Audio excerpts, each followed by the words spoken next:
Hello, hello, and welcome back to Hero Infinite with Atomic Squid.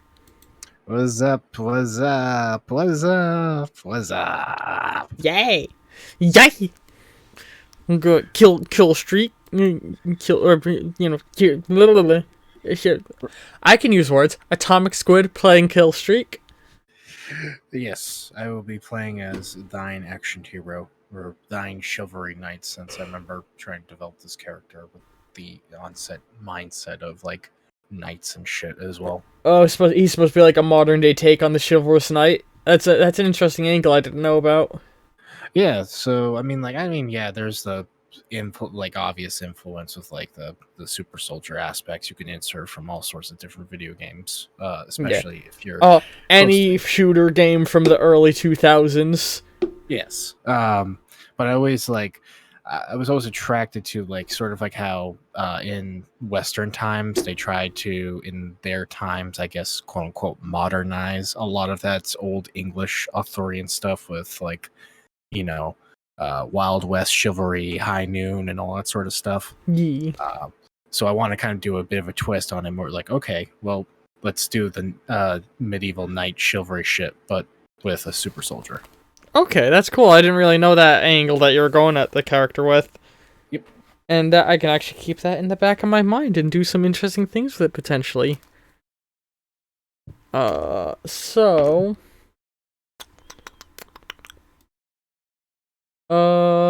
Sorry, just looking at... Okay, yeah. So... Man, I keep realizing... timeline-wise, like, I'm setting this timeline-wise a week after when we're streaming, but I just, like, realized this isn't gonna go up until the 4th of next month. Okay. So it's going to have been, like, it's a thing I've realized is, like, when we're doing the streams, the sessions usually take place fairly close to when they occur, with some exceptions. Mm-hmm. To when we do the stream, but that means that by the time they go up on YouTube, it's like, oh, 4 weeks ago, this is what this character did. And by then, the stories turn into a completely different thing at that rate. Honestly, though, low-key, the amount of change that happens in just the course of, like, 2 sessions can be crazy sometimes. Hello, Arma. How's it going? Oh, Arm's here. It has not started. We were just doing the introductions and getting sidetracked, as we do. I was the one that said the thing and started the whole debacle. My bad. Oh no, it's okay. I'm prone to tangents before campaigns begin because of the DM jitters making my brain latch onto anything else but DMing. I love DMing when I'm doing it. Before I DM, it's the most horrific experience imaginable. So when we left off, you had gotten Carlos Vendetta on board, and with what was it, Danger Squad? Yes, I welcomed him Killstreak welcomed him into the Danger Squad. Yeah. I'm not Killstreak. Killstreak is a separate person for me. Yeah.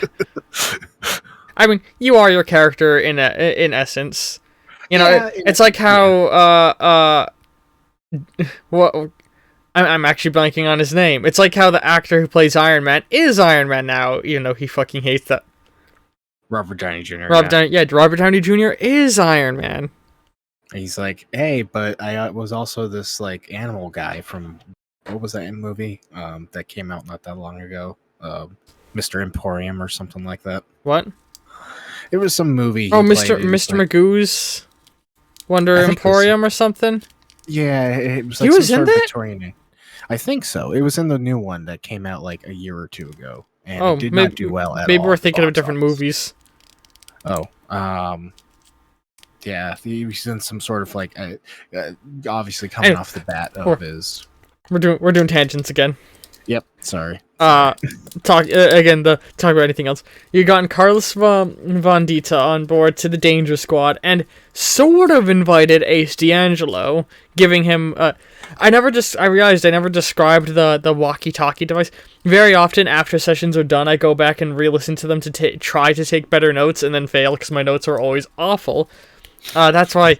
Ryan, the player who plays Ace D'Angelo, he's been taking fucking incredible notes, and I've been telling him, like, can I just use yours? You're a good note taker. But, I never described what the walkie-talkie for the Danger Squad looks like.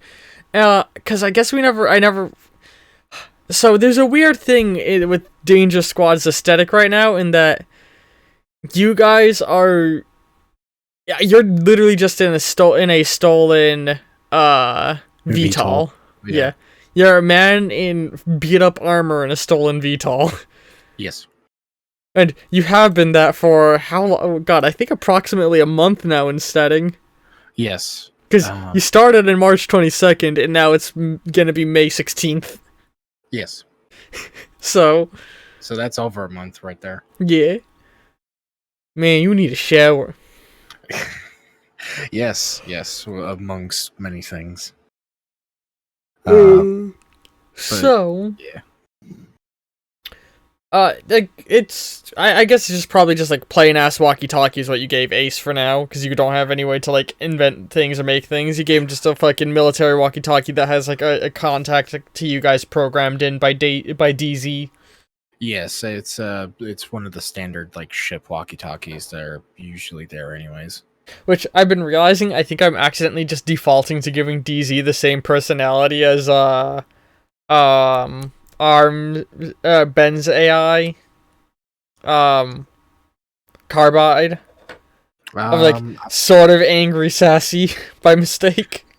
Yeah, that's fine. In this universe, DZ can be like that. Well, I mean, what is it? DZ's intended personality again? We had talked about that at length, and I just keep accidentally defaulting away from it. She's like, ew, she's a very curious person. She's supposed to be like very curious and friendly, right? Yeah, she's very friendly, curious. She can be sassy, and she does love jokes. Like, she loves, watching, the typical, stereotypical cat videos, but she'll also watch, like, dumb memes on, like, TikTok or some dumb stuff. And yeah, I keep accidentally defaulting over to cold, sassy asshole, because that's, the other big AI in the setting has been like that. It's alright. Yeah, which I'm trying not to. So, but yeah, you've been basically in the window in between, trying to track down the exact location of where, Professor Joran would be. Yes. DZ using all the old they were able to be like, yeah, he's almost definitely in Nevada, because that's like where he, like, back when she was part of the Cerulean network, which it's so something worth mentioning. Hang on, I'm trying to debate if I want to do this explanation organically in setting. Yeah, okay. Let's actually like lead into setting organically. Okay. You guys have been flying. You've been flying around in the ship above Nevada, with Carlos in the back. Yep. Yeah.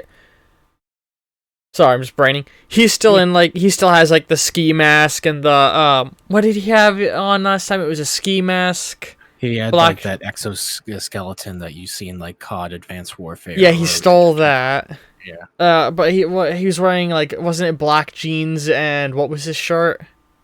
I thought you said it was like some sort of like turtleneck shirt.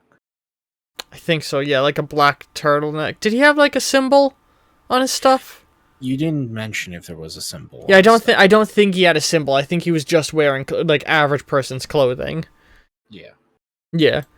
And you and him have been sort of like sort of hashing things out, working out like, what like talking about your military careers.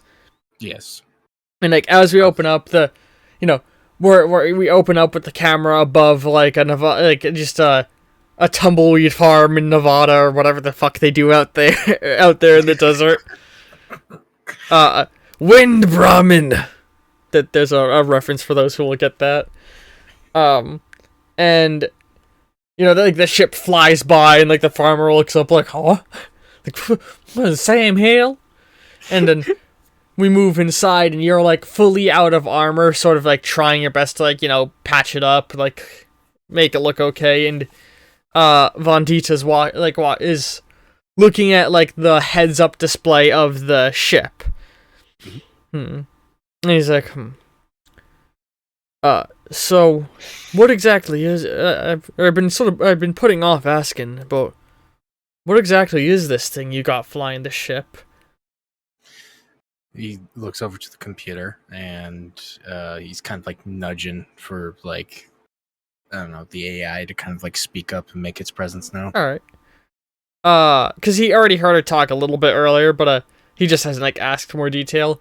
And as he says that, like a little like rabbit face appears on one of the screens. Excuse me. I was designated DZ upon my creation. It's a serial code with no real meaning, but I've become rather attached to the name. I was created by Cerulean Innovations. Hang on, sorry. Yeah, that's the name of the company. I was trying to make sure I was saying the right like second half. I was created by Cerulean Innovations. In order to help maintain, or in order to help operate their surveillance software.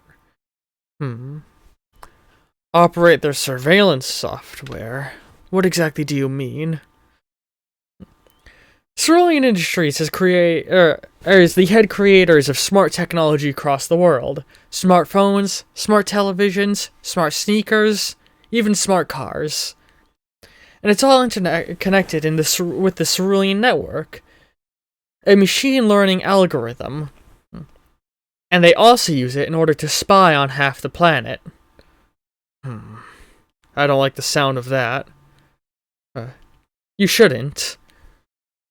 They gather all the data they can on people, their personal lives, their habits, in order to throw products back at them, and in order to influence them politically.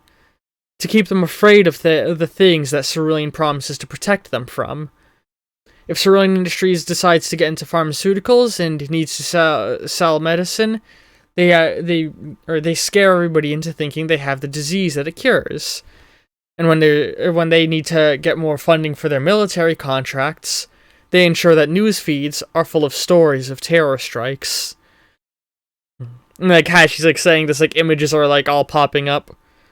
Of like you know, like terrorist attacks and like disease imagery and stuff like that. He's looking over at the footage with the rest of them. Has you and Killstreak or has Killstreak has already informed you? They've been perpetuating the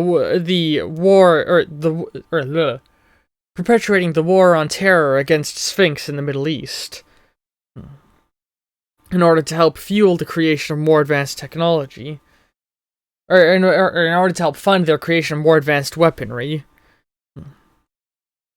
And, they're in collaboration with many high-ranking members of the U.S. military in order to help perpetuate this cycle.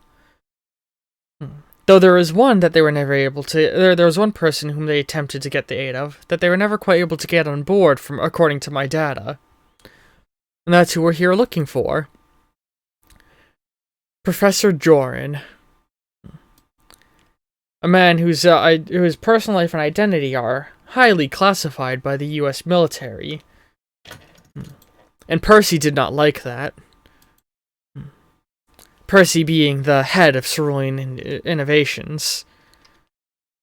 He wanted to have he believed that somebody who is that well protected would be able to share with him very helpful information, especially considering he worked on your project. Or what's your character's actual name? I always forget. Rico Valentine. Yeah.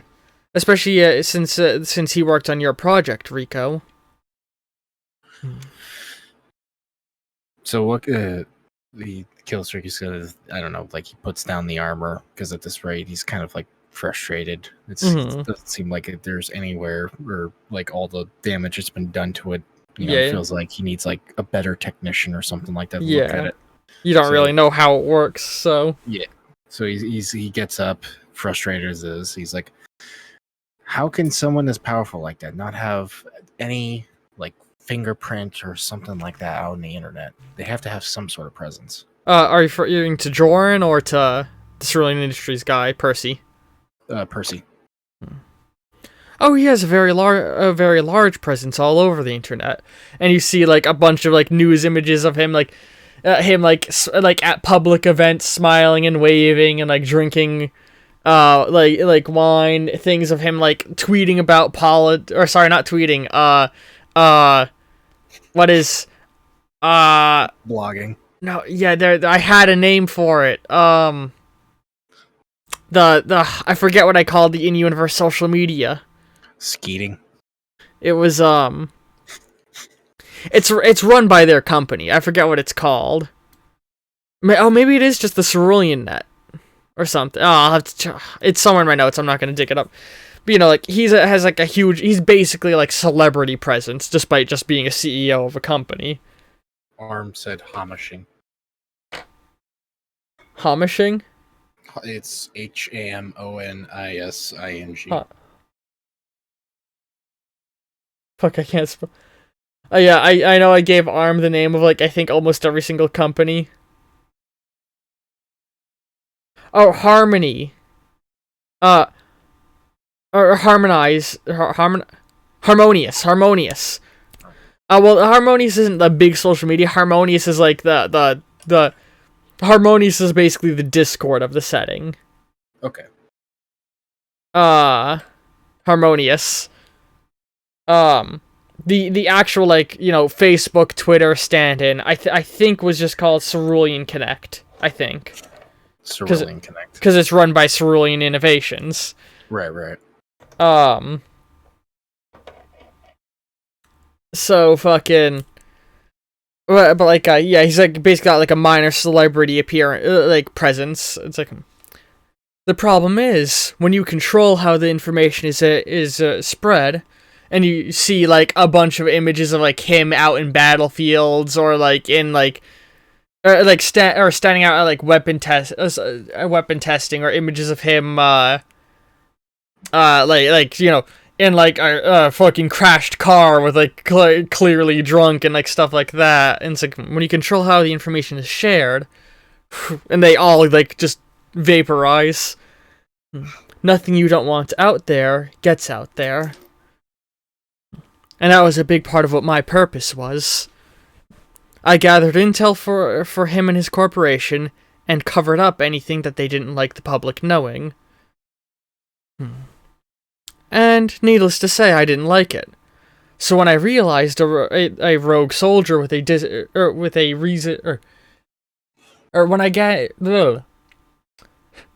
I saw that a rogue soldier who did not like the situation going on in the Middle East was breaking into the local Cerulean Industries headquarters, I did everything I could to distract the security teams. And you see, like, footage of, like, as you're, like, walking around, like, trying to, like, sneak through, like, there's moments where, like, a group of guards are about to walk in, and then they, like, turn as they're getting a message on their, like, walkie-talkie and, like, step the other way, or when, like, they get a text on their phone and look down at it right as you run by.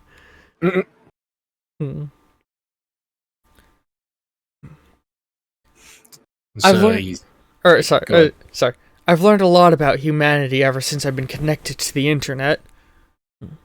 And I've learned that... Get the lewd message. Hot Mill Cinder area. All these AI models could be yours for a total of $99.99. Ever since I connected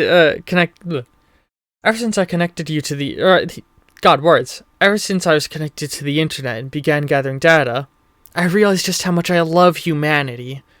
and I realized how evil of a man my creator was.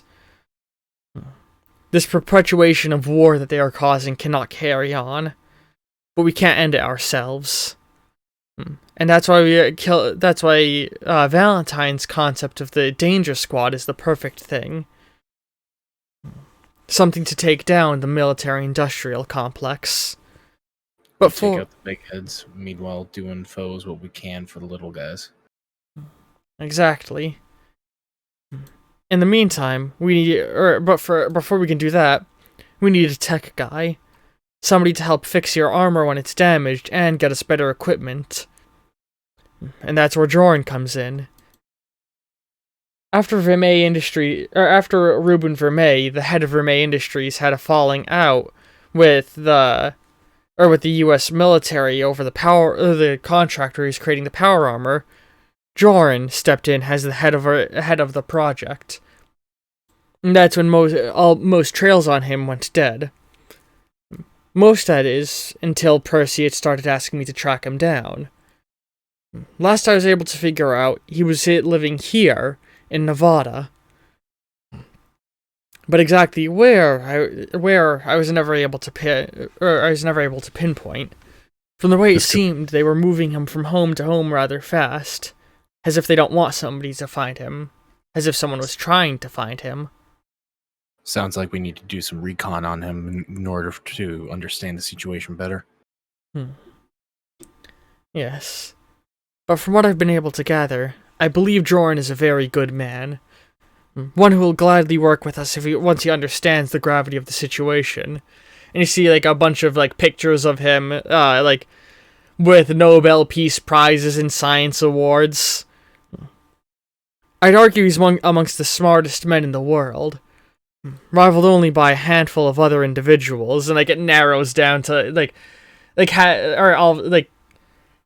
she's talking, like, it shows an image of him amongst a crowd of people, which is, matched only by a few individuals around the world. It shrinks down to just, like, a small list of, images of a small set of people, and you can see, like, one of them is Percy, that of Cerulean Industries, and another one is the guy who's in charge of, Vermeer Industries, and stuff like that. And she's like, rival only by a handful of other people. God, what was I actually saying? I believe he's one of the smartest people in the world, rivaled by only a handful of people. He's an expert in a number of fields: ecology, bioscience, engineering, and robotics. Why he began working with the military isn't entirely clear, but odds are they were offering him good pay, and maybe he saw some good that could be done in creating your armor. I'm sure many who worked on your project saw good that could be done in it. And now maybe you'll be able to prove that. At least I hope so. Cerulean Innovations has been trying to figure out exactly how your armor ticks for years now. It's incredibly advanced. The only people who really understood how it worked were Mr. Vermeer and Joran. And so, it seems that, considering I don't think we'd be able to get Ruben Vermeer on board. He left the project behind years ago. But Joran still clearly has an interest in it. I believe I've located him now. Wait, you've what? Vendetta looks over. I've been flying in a scanning for I've been flying back and forth over Nevada for the past few weeks. It's why I've been doing nothing but flying in all this time. I'm surprised neither of you asked. Well, to be honest, I figured that this would be a good time to at least get an idea of the lay of the land. And this is good enough information to at least see what the target is up to and what he's doing. I have highly advanced facial recognition software. It was simply a matter of scanning every individual I saw within the state of Nevada until I located him. And I believe I see him right now. I believe he's driving into work. And you look through and you can see, like, it takes you a moment to realize you're flying above Area 51 right now. His face is kind of Like, turning. as you, like, look at the maps and everything. Sorry. He's a little astonished and shocked. He's like, so this is where he works. I would assume it appears to be a highly secure military facility. And you see them, like, the gates rise and the car that he's in drive by. Like, he's sitting in, like, the passenger seat of, like, a sedan. And it appears that they're letting him in. I'm sure. And as I said, he's only been seen very spottily around Nevada. Odds are he spends most of his time here on the base, and only takes short leaves of absence where he stays within the state. He'll probably still be in there for a number of weeks more. Killstreak is just looking at the footage, just like he's kind of studying it, and a thought kind of occurs to him. He's like, you know the history of this base? On how it was made? And how this all started? Hold on. You see a bunch of, like, little, like, text and images go flying by her screen. Air 51, the common name of highly classified United States Air Force facility within the Nevada Testing and Training Range. A remote detachment administered by the Edwards Air Force Base. The facility is officially called Homey Airport. Or Groom Lake, after the salt flat next to its airfield. Details of the operations are not made public, but the USAF says that is an open training range, and is commonly thought to support the development and testing of experimental aircraft and weapon systems. The USAF and the CIA acquired the site in 1955, primarily for the flight test of the Lockheed U-2 aircraft. The intense security surrounding the base has made it a frequent subject of conspiracy theories and a central component of the unidentified flying objects folklore. It has never been declared a secret base, but all research... Okay, I think we've heard enough. Vantita cuts her off. So in other words, this is a base with a lot of history, a lot of secrecy. Clearly, this suit has some sort of connection to this base. You see a bunch more images go flying by her. The odds of that are very likely. Odds of the conspiracy theories being true, very unlikely. The famous crash of Roswell that was brought here has actually been confirmed to simply be a weather balloon, but was covered up as it was being used to try and spy on Russia. Or spy on the USSR during the Cold War. Other than that, the only things that have been seen or flown here are experimental jet planes and bombers. Perhaps he's helping them to create a new aircraft. It's a possibility. Are there any other scans or any other ways we can get a better confirmation as to what's in those hangars? The only equipment I have on me is a camera. The only piece of scanning equipment I have on me is a camera and my own know-how. We'd get about as much information as I could get from a Google image, or from a not Google Images, from a Vermeer Maps image. So simply put, we're going in about as blind as anybody who would want to raid the base would have to go in. That means we're going to have to sneak inside. My armor's been compromised, so the chances of us being able to blast our way in are very unlikely. I've done scans on your armor since it was damaged. It still has a well over 67% integrity chance.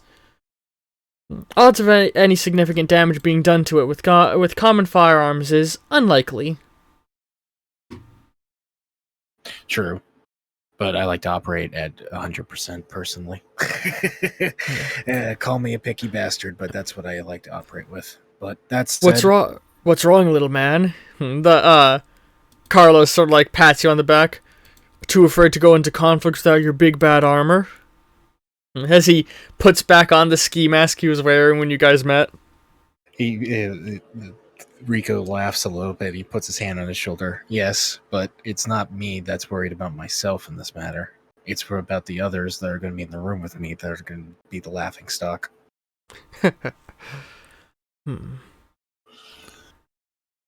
Perhaps we should watch, see what building he goes in. We'll keep an eye on him. Easy. Just let us know if anything changes from his position. Of course.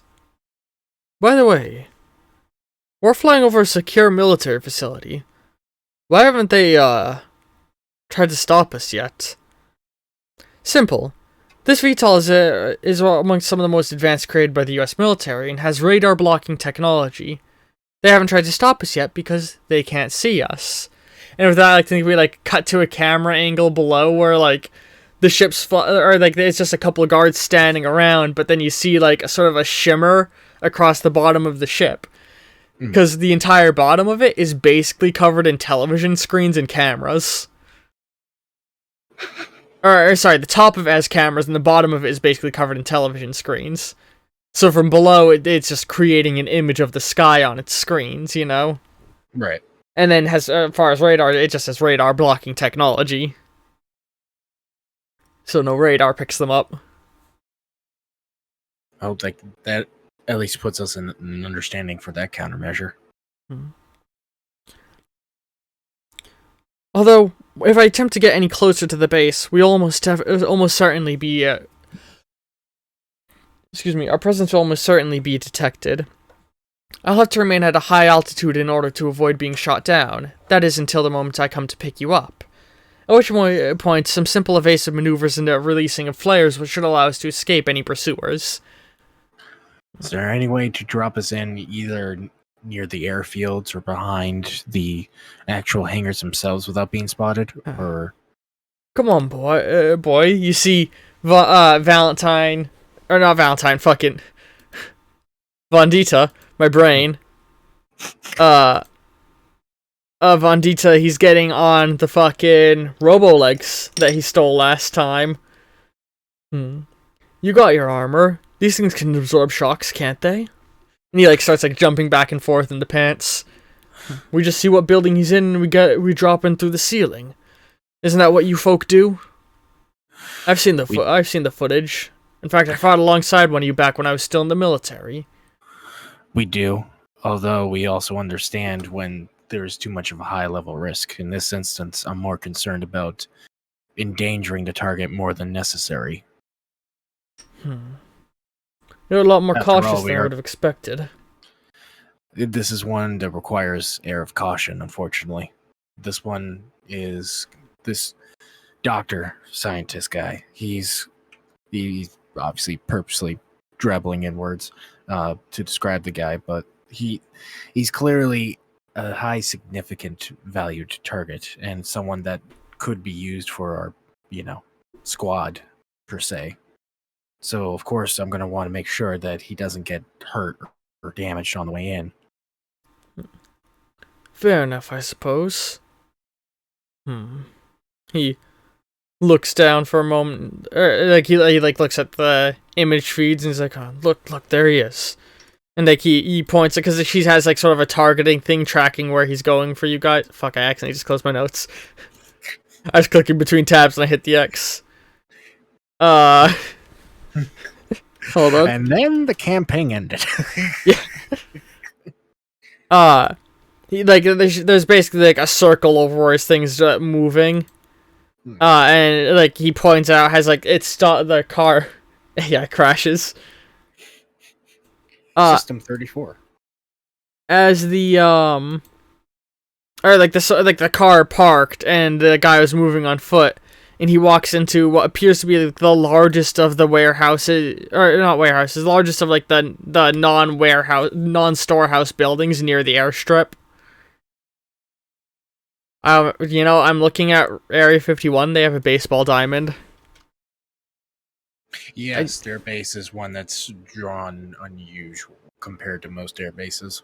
I mean, to be fair, it's in the middle of the desert. There's not a lot of places nearby, so of course it would have something like that. Yeah. I just find it very funny that like realizing that it's got a fucking baseball diamond for recreation. It's just a big patch of green in the middle of a fucking brown environment. And, you know, they like to play baseball when they're not clapping the booty cheeks of aliens. But yeah, anyway, you've entered one of the fucking... Alright, the guy's entered one of the larger buildings that isn't like a plain storehouse, you know? Alright, our guy entered there, so obviously we gotta go through there.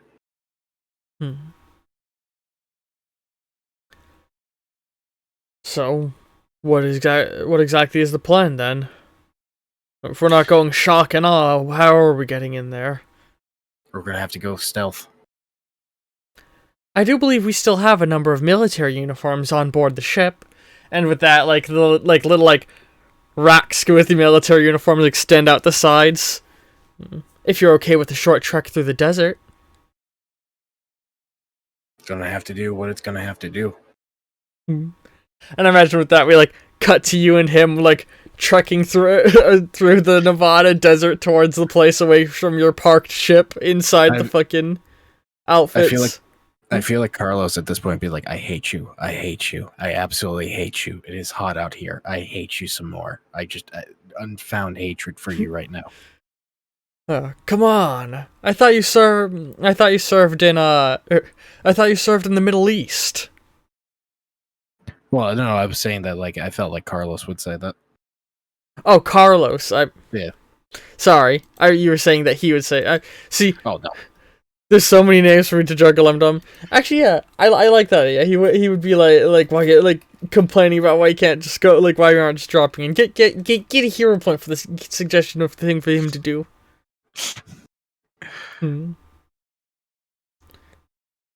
Oh man. Also, never mind. Alright, yeah. As you guys are walking, he's like, I can use words. As you guys are walking, he's like, so. Wipes the sweat from his brow. You go by Killstreak, huh? That's the name from the program, yes. Where the hell did they come up with that? Sounds like something middle schooler trying to sound... or it sounds like something a middle schooler would give to his name on his Cerulean Square account. Cerulean Square is a gaming console. Like the GameCube.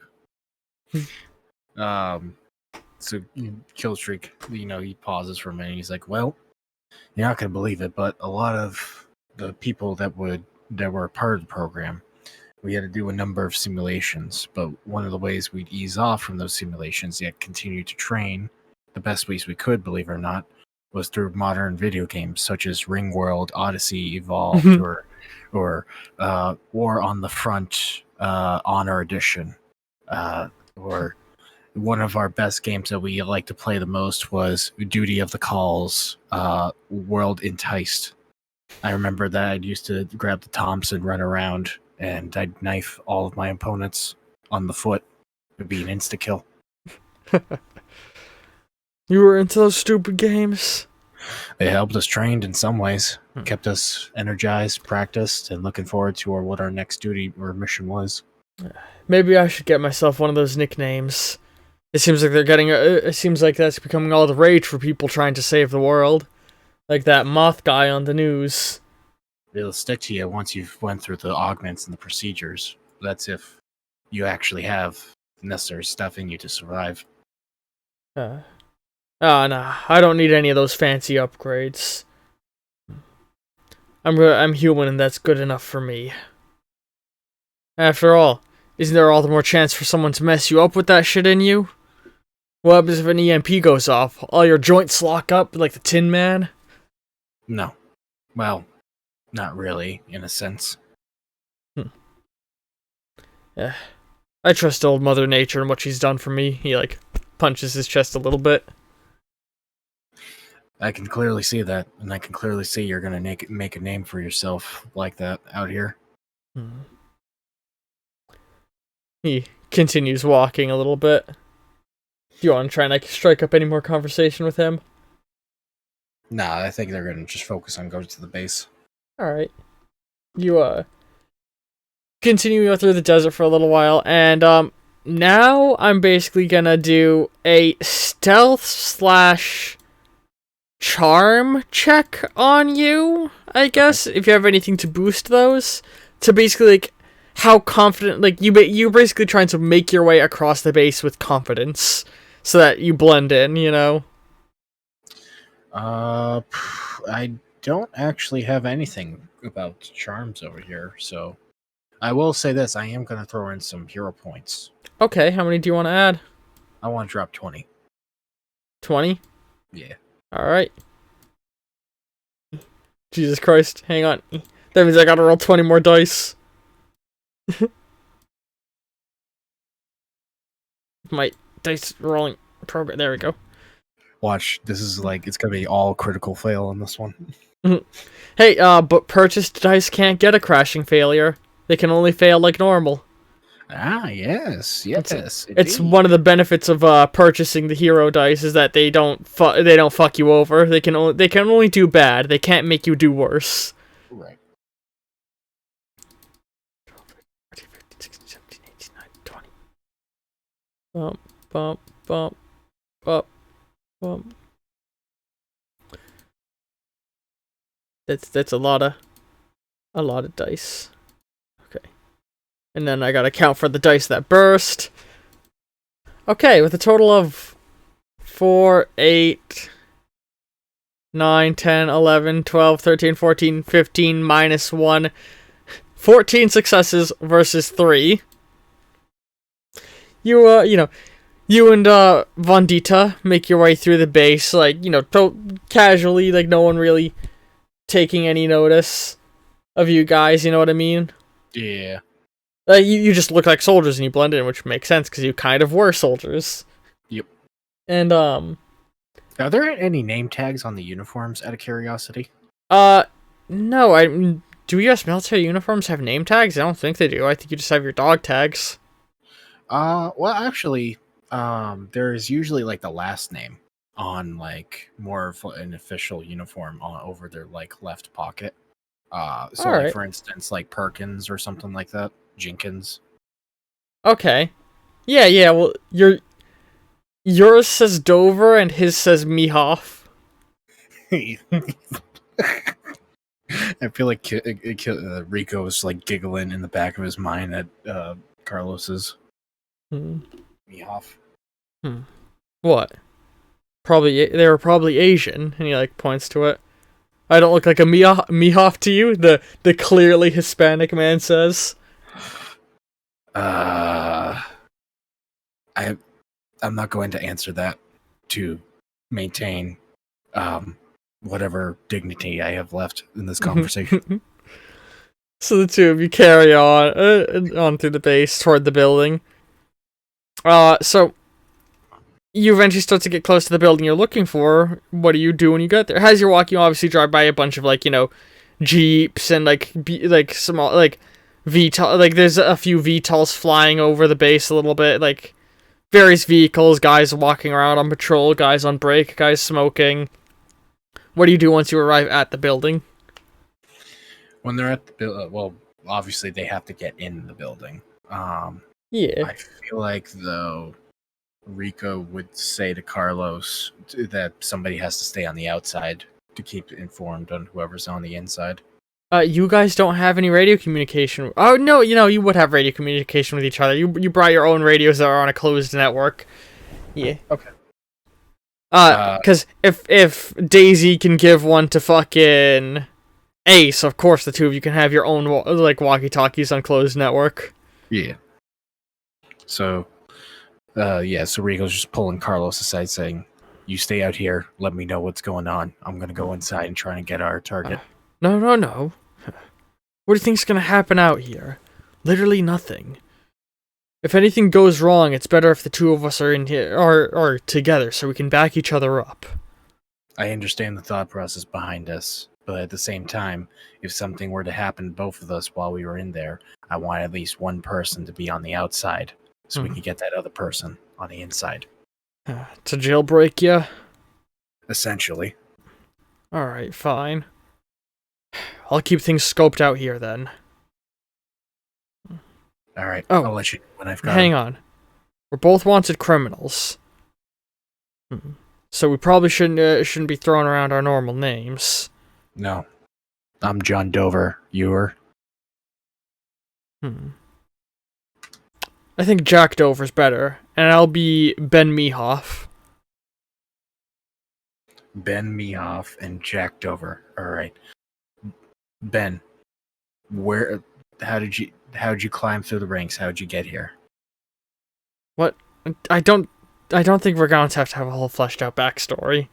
It's just to get something on the paper, just in case that there's a conversation, and because eventually there will be a conversation. All right. When Sphinx, I'm trying to think. When Sphinx tried to bomb the Statue of Liberty, I signed on to join the military. Wanted to help put an end to the war on terror. I got stationed here instead. Okay. My backstory is going to be rather dull and simple. Rich kid. Spoiled rich kid under rich billionaire dad. Yada yada. Went through the ranks. Here I am. And needless to say, still rich, spoiled kid. Huh. I feel like that might not be too far off, considering who your father is. Yeah, but the difference is we were never rich in the first place. Actually, I think your father would be very wealthy. He sold his name basically to everyone he could. Now he's wealthy, yes. But but growing up? Yeah, growing up. Okay. Anyway. So, you gonna, head off and approach the building? Do you want to, walk around and scan the perimeter, or...? He's gonna scan the perimeter a little bit.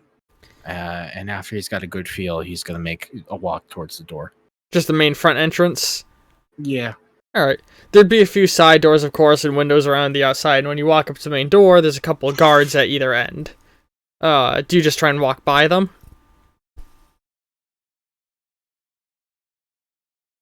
No, I feel...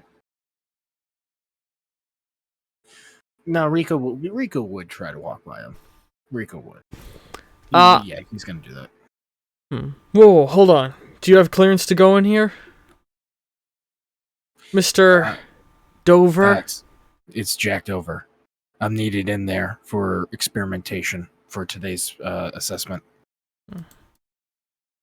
Alright. We're gonna do a check. I'm gonna throw in 10 hero points on that one. Alright, and it's coming with a disadvantage. Yeah, that's fair.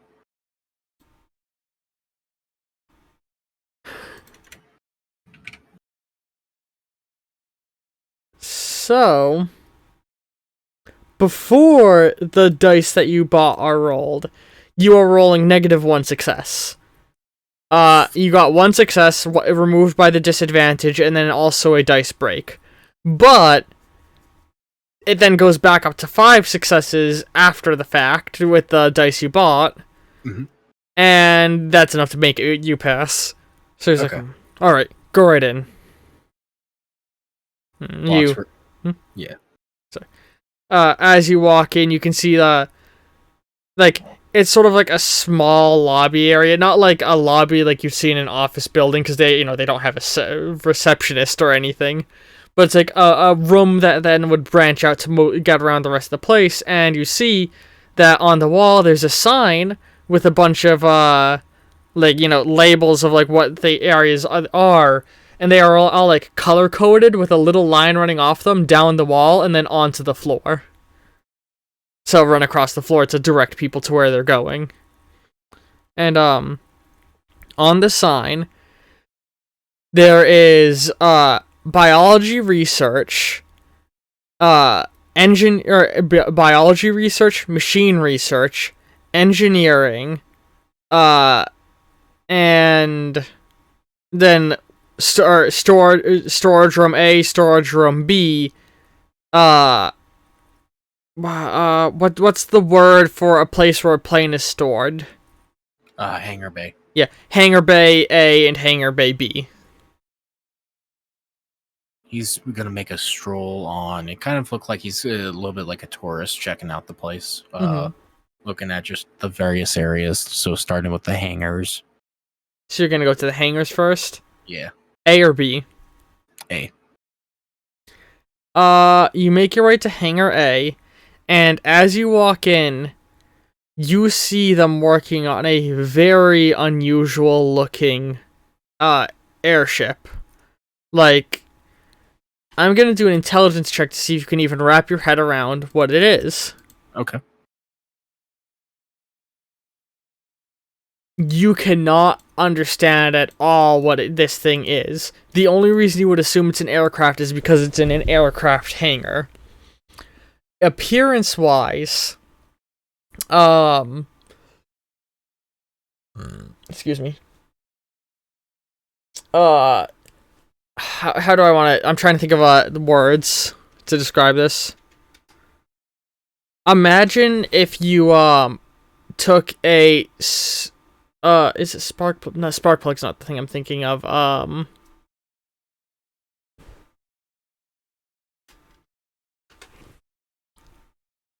There it is. Imagine if you took a vacuum tube, like an old 1950s vacuum tube, and wrapped it in copper on the outside. You know what I mean? Yeah. And it's got like sort of cylindrical body, like a narrow like nipple type thing at the top, and a bunch of prongs at the back. And it's pretty big, about the size of your VTOL, you know, so large enough that it could like fit a couple of small cars in it, like maybe two, or that is large enough that it could probably fit a car inside of it. He's like jaw dropped at looking at this thing. But you also notice it's like very clearly has suffered a crash at some point and has been like undergoing some degree of repair, but not too heavily. Like it must have crashed at some point because it's like there's like sort of a hole in it and like dented up, and a bunch of pieces are removed, like dented and scratched pieces are removed from it and are all just like sitting around it, like held up by like pedestals and machines kind of thing. Is there anybody around this aircraft? Yes, a number of guards are in the room, and mostly guards. He's walking by it. Obviously, he knows with the guards around it, he's not going to be able to really get a full touch and feel of this thing.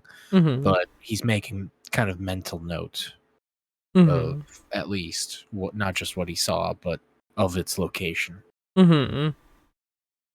So I guess at this point he's gonna start walking down. When you get closer to it and you are able to look inside the hole, you do notice that all of like the seats, you're able to look inside, and the entire inside is like hollow and cylindrical, with all of the seats lining around the interior wall.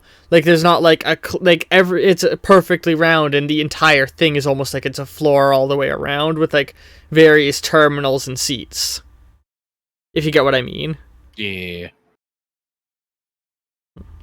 He's just thinking to himself, what a very, very unusual thing this is. Mm-hmm. So he's going to start, walking past Hangar A and going towards Hangar B. All right. You make your way over to Hangar B, and you can see they're working on what appears to be a new VTOL design. It's not too dissimilar from the VTOL you flew here in. Just a bit more souped up and nicer looking. A little bit larger, a little bit more sleek. Are there parts that are familiar? What do you mean? Like, because he's coming from Hangar A, and they're extracting pieces. Doesn't look like it has anything that comes from the other aircraft, no. Like I said, it looks way more akin to the VTOL you showed up in. Mm-hmm. But like a little bit longer, a little bit fatter, and with how it's set up, you can actually see that it's got like all of its doors and everything open. It's got the back open, and like whereas your VTOL could maybe fit a car if all the people were like scrunched to the side. Mhm. This one could very clearly, easily fit a vehicle in it. And the top of it is also open. It's about like double the height of your current one. About double the height and like double the width and double the length. It's basically double the size, but a little bit more stretched. Is there like a computer nearby where you can look at the schematics of this thing? Yeah. Yeah. One thing I was gonna say is, actually, yeah, I guess you're gonna walk over and start looking at that. Yeah. I'm gonna do another, like, make yourself look nonchalant check. And once again, throw in, instead of 20, just 10 more hero points. Throwing those things around. Yeah. This is Area 51. Gotta look good for the aliens. You easily pass. Now I'm gonna do a tech check to see if you can, like, wrap your head around what you're looking at when you start looking at the designs. Okay. Because the average person can't, like, read blueprints super clearly, you know? Oh, yeah. I will say this, military background might want to be applicable. Oh, yes, that would definitely be applicable in this case. Rather than you rolling against another roll like you have been, this one is just going to be a fucking level, 3 check. Which you pass. Beautiful. So you start looking at it, and you can see it's kind of two-floored, where the bottom floor is akin to your current thing, where there's seats lining on the sides, but there's also a couple things to lock a vehicle in place if one drives in. And the second floor isn't intended for people, but it contains a second, even smaller VTOL in it that can maneuver at higher speeds. This VTOL alone is already way faster than your current one. And the one that's going to be stored in the top, which from the way it looks is actually already in there, can break the sound barrier very quickly. Like, move from, like, not moving at all to sound barrier speeds very quickly. From the schematics and the information being presented, is this vehicle fully operational? It would appear so, yes. You also see the cloaking technology, it's got cloaking technology similar to the one your ship has, where yours has a camera on top that scans basically projects an image of the sky underneath it, but this one is completely wrapped in it while also being, able to take anti-vehicle rounds. He's like kind of drooling and blushing a little bit at the thought of just owning this thing. Mm-hmm. A lot of robophiliacs in this campaign. I wouldn't say he's a robophiliac so much as he's like, muscle car enthusiasts. It's like a eat that. God. Yeah. It's also got fucking machine guns and rocket launchers and a weapon that looks very interesting. It takes and you like that you pull up that, like, the zoom in of that weapon in particular. Mm-hmm. It appears to be they've labeled it as the Tesla Railgun Mark IV. It appears that it shoots charged energy bolts. He's looking at it and he pulls up his radio. Before he pulls out his radio, is there anybody near the vicinity of the craft that he would notice? There's a few people walking, mostly guards and a couple of engineers walking around. Do they notice that he's there, or they just not care? They people have noticed you, but no one's, like, watching you, no one's caring. It's just like, another guard walking around, being curious and looking at the computer, I guess. Like if he's looking at it, he must be needing to look at it. You passed the check from earlier. Oh, yeah.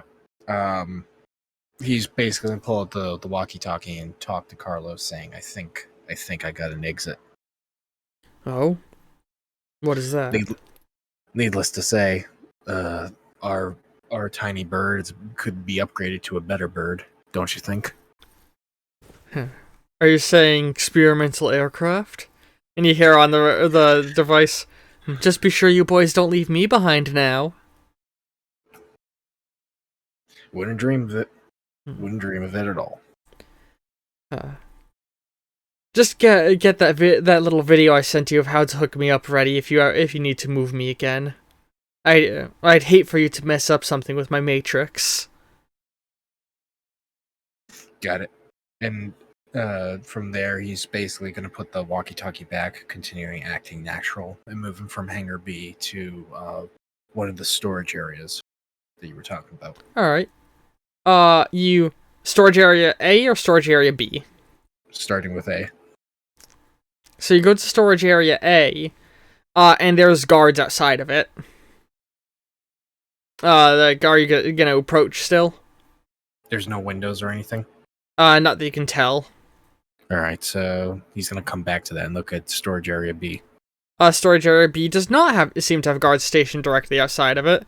And as you head in, it's basically like a room with shelves full of stuff. And like, you start walking through, and there's some things you would expect. You know, some old firearms, some files, some bits of machinery. But then there's a separate subsection of it marked off that when you head to that, has stuff made out of the same coppery material that the aircraft from earlier was made out of.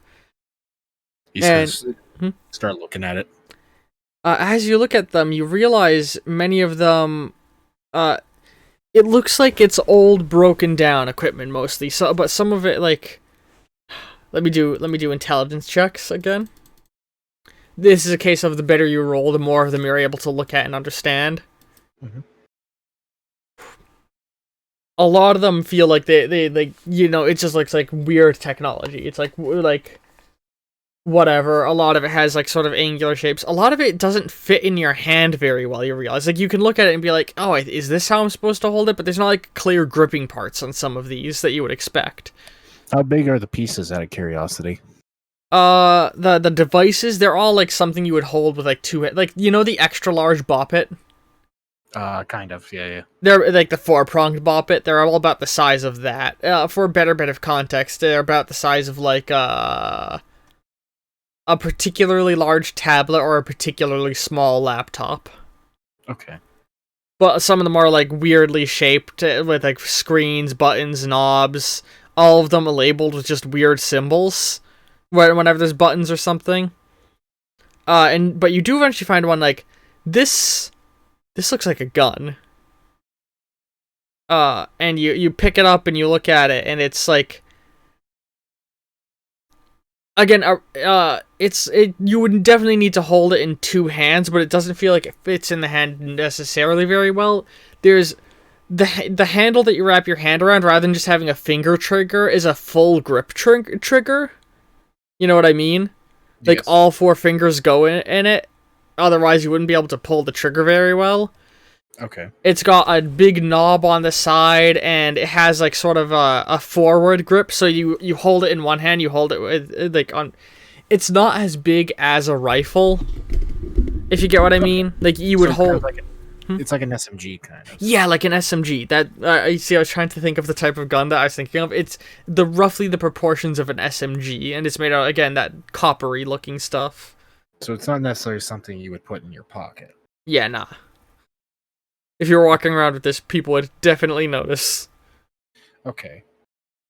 Well, he's definitely coming back to this area, but in the meantime, he's gonna... This room has files, right? Yeah. Low boxes and boxes of files and filing cabinet stuff. He's gonna try and search through these files to see if there's anything that could help him with storage room A in terms of how to get in there. I'm doing another roll. As you're going through the files and looking at things and reading, you hear the door open up before you find anything of like particular use. He's gonna basically act natural, like as if he belongs in the area. He's just, filing a report, an audit of the place or something like that.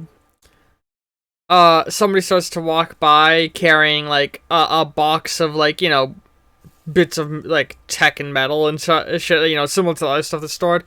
And as they walk by the aisle you're in, because it's like aisles of shelves, as they walk by, they turn over and they look like, what are you doing in here? And you look, and it looks like sort of just like a normal worker, not a scientist or a guard, but a worker.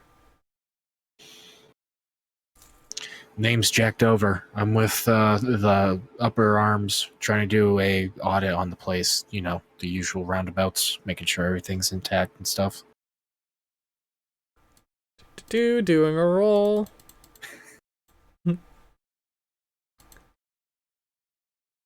We aren't supposed to be getting an audit. It wasn't mentioned in your upcoming notice. I'm just gonna go put this on the shelf. He sort of like gives you an eye as he walks by. He's Rico's like, fuck. And he's gonna basically put his arm around the guy and just like drag him into a corner. Like, go over and like grab him and choke him out. Yeah, trying to knock him out. You're definitely gonna roll. You get 2 advantages from your super strength, right? Yes, it's +2 to all relevant checks. And then the military background stuff, too. I'll allow the military background to boost this. Or no, military background's not going to boost this an additional time. Okay. You grab a hold of him and choke him out. He's like, and you eventually, like, choke him out and lay him down. Yep. I'm basically going through his pockets if there's like a key card or something like that. There's keys. He has keys. Alright. Those could be useful. Does he also have anything else of importance? His ID, his wallet with some money, a picture of what you presume to be his wife and daughter. Okay, so he's basically, with that said, he Sorry, I just want to mention, back in the day, I had a fucking Call of Cthulhu campaign, and in it, there was, one of the players had a predilection for, whenever they, like, knock somebody out, he looks through and he looks in the wall and he's like, is there a picture of their family? And it's like, yeah, I take it. So he just had a collection of people's family pictures. So at the end of the campaign, he just, like, has a collage of them on like, the... Well, it's just like, why? I love it. I love stupid shit like that in campaigns, but anyway. He feels a tinge of remorse after seeing the family photo of doing what he had to do, but at the same time, he's like, it's part of the job. You didn't hurt him bad, so... No. So instead, what he's going to do is dust him off, and is there like a closet or something like that you can put him in? Yeah. Metal Gear Solid style, just lock him in a closet and walk away? Yeah. Alright, where do you go now? Well, actually, he's going to read through those reports when he was interrupted. Oh, yeah.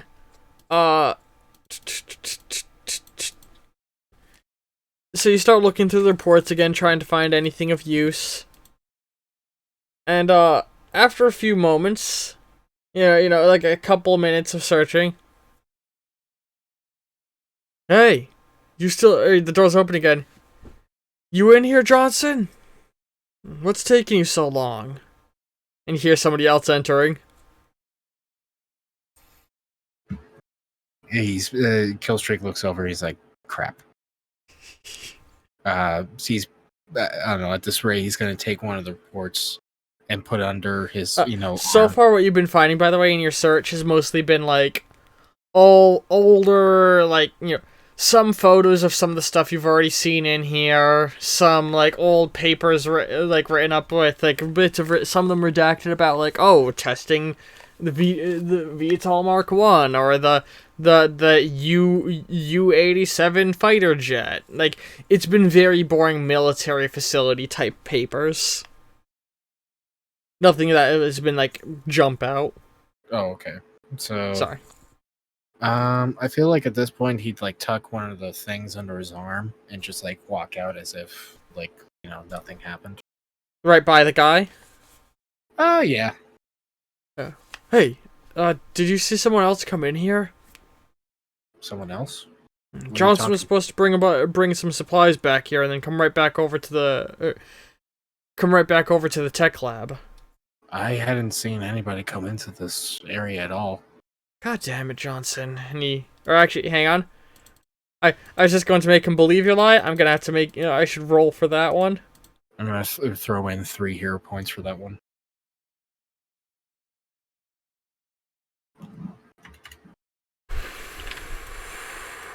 good call on those 3 hero points.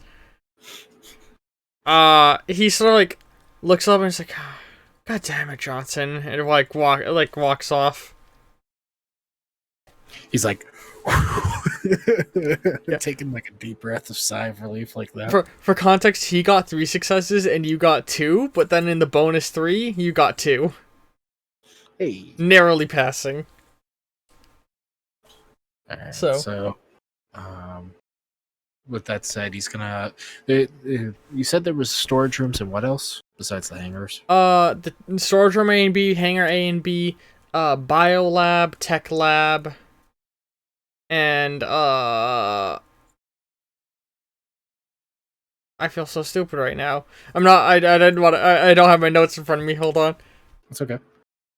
It's biolab, tech lab, hangar, storage. Was there a third thing?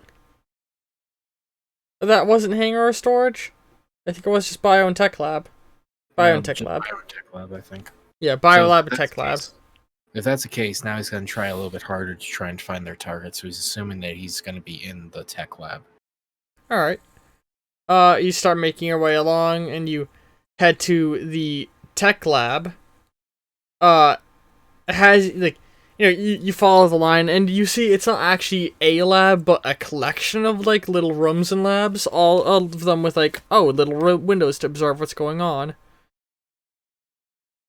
And you see, they're creating, like, fucking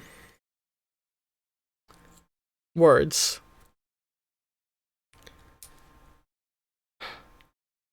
Yeah, as you start walking by, you see they're, like, holding, like, these, like, they have these, like, big, bulky rifles and, like, like, machines designed to fire the gun for them, so there's not a person in there. Mm-hmm. And you see, like, one of them, it's like shooting fucking, like, bolts of energy out of it. Like the classic sci-fi energy gun kind of bolts of energy firing. Or you go by another area and you see a force field kind of like your own being brought up and like the fucking guns being shot at it and like, deflecting off away from the mannequin. As soon as he sees it, he's like, I knew there was some sort of connection. You see another, like, I'm trying to think. Another one you see, it looks kind of like the exosuit that you guys stole from that fucking your other guy has. My words, you know what I'm trying to say. It looks like his exosuit, but like souped up a little bit more. You see another room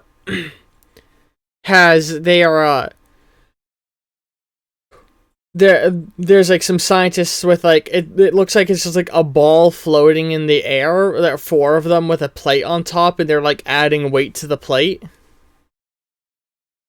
See, okay. Trying to like weigh down the balls, it looks like. Okay. Which are again just like floating there. I think he's good.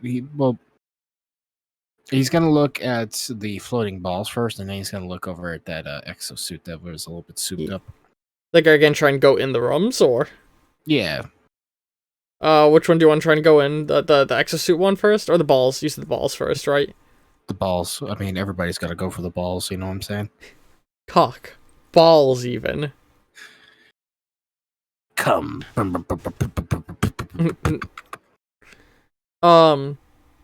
As you... Words in my mouth. I can speak them. So, right. You walk over, you open the door, and you walk in, and of course, the fucking scientists doing the tests are gonna, like, glance up and notice a soldier just walked in the room. They're just like... He's basically tell him carry on about the business, just doing an audit, that's all. Gonna roll with disadvantage. Gonna use hero points if I can't. How many? I'm gonna use like 8 hero points. Buying 8 dice? Yes. Remember, you can spend hero points to get rid of a disadvantage as well. I'm buying dice. I'm buying dice. Okay. Man. How many did you buy again? Well, I'm using 8 hero points, so So that's 8 dice bought. yes.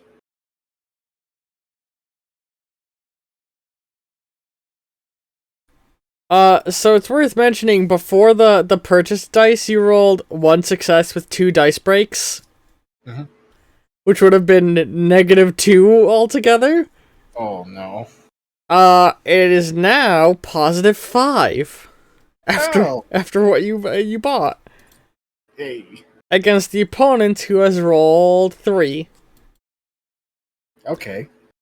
So they look over and they're like, oh, okay, like confused, like, audit, huh? Like one of them's like, I didn't know we were having an audit.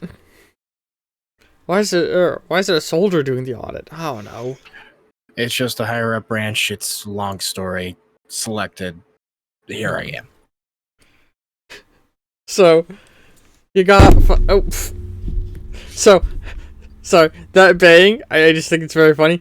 The way I stream laying in my bed, and I'm laying down with my keyboard on my lap, and I just adjusted how I sat, and as I did, I moved my hips up, and my mic sits over me, and I humped the keyboard into the microphone. You trying to do a little hip thrust on this session here? Y'all like that? Yeah. Oh yeah, give the mic some action. Hold on. Man, I don't think the keyboard likes you touching it like that. Do you like me humping the mic? It's almost 1 a.m. I'm absolute stupid brain. But yes, so, you know, like I said, they've got a couple more of those little balls sitting around as well.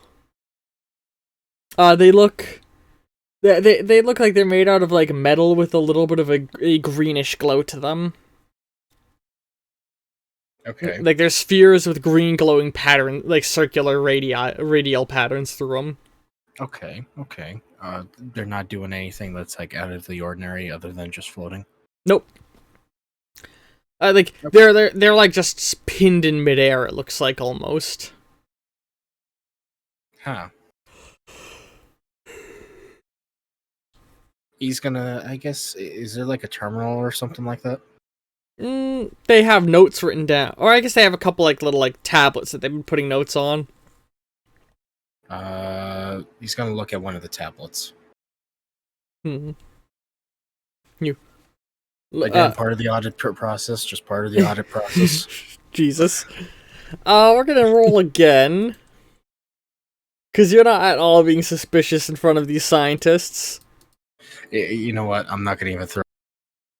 Because you're right. You're right. Not even. And that's the one that you were all fucking incredible on. 5 successes. Okay. So they don't question it as you start going through and seeing their notes. Talking about the reverse engineering of the anti-gravitational quantum pinning technology is going well. And it's like a lot of schematics and things that are hard for you to understand, where it seems as though these are balls they've created that just lock themselves in space. Like in the air. Like you put it in a spot, turn it on, and it stays there. Okay. He's basically handing the tablet back over to the scientist. He's like, "Carry on," and he walks on out of the room. Yeah, it's basically a ball, and like a part on it is a button where they push in one of the sections, and then it's turned on and won't move until the button's pushed again. Right. Yeah. They have a couple more that aren't activated sitting on the table. How big are these balls? About softball sized. So pocket worthy? Yeah. If you want to do a sleight of hand. Yeah. Let's see if they notice you. You're gonna roll with a disadvantage because you're in a small room and they're studying these things.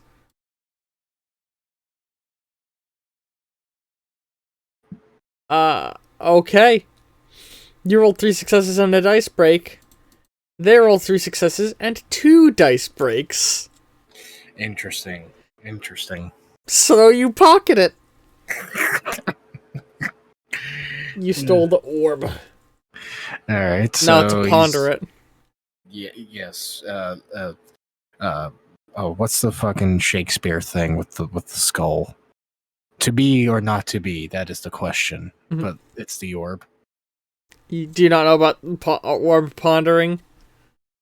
Orb pondering. I'm ashamed you're not versed in meme culture enough. Yeah, I'm not, unfortunately. Next you're gonna tell me you don't know about horse Palinko. I don't. I'm disappointed. Don't worry, I'll look it up after the session is done. I'll come Pondering my horse Palinko. Sorry. Yes. Anyway. I feel like he's gonna walk out of the room and head into work. So, just do your homework about the meme thing. We had a horse Palinko reference in one of the sessions, damn it. I will do my homework. Okay. Okay. In exchange, Arm, I want you to get better. Okay. First person to comment below the YouTube upload of this, which other episode of Hero Infinite contained a major horse Palinko reference, the one I'm thinking of. You will get a shout out in the comments from me, and possibly in a future video. Probably in a future video. I'll shout out to you in a future video that you were the one to call it out. There you go. Everybody do your homework. Figure out where the horse Palinko reference lies. You're trying it. Yeah, and you're gonna do it. I know you're gonna do it, okay? Because, you're not, someone that's just put here for nothing. Oh. Anyway. Yeah, sorry. It's okay. Trying to flirt with my girlfriend, bro. Gonna have to fight you, bro. I'm not trying to step on toes. I'm not trying. I'm just a teddy bear that just step on toes. Step on my cock. I'm just a teddy bear that likes to smoke weed and do D&D sessions. Anyway, the fucking. Yeah, so he's gonna walk out of the room. He's gonna go into the exosuit room and check that out because that is what enticed him, and he was thinking that's not power armor but exosuit. Yeah. It looks like it's like a little bit bulkier than the exosuit that he has on. You know what I mean? That Carlos had that you saw like the cerulean dudes wearing. Which it's worth mentioning, it's curious that this feels so close to the Cerulean Industries exosuits, but is being made by U.S. military.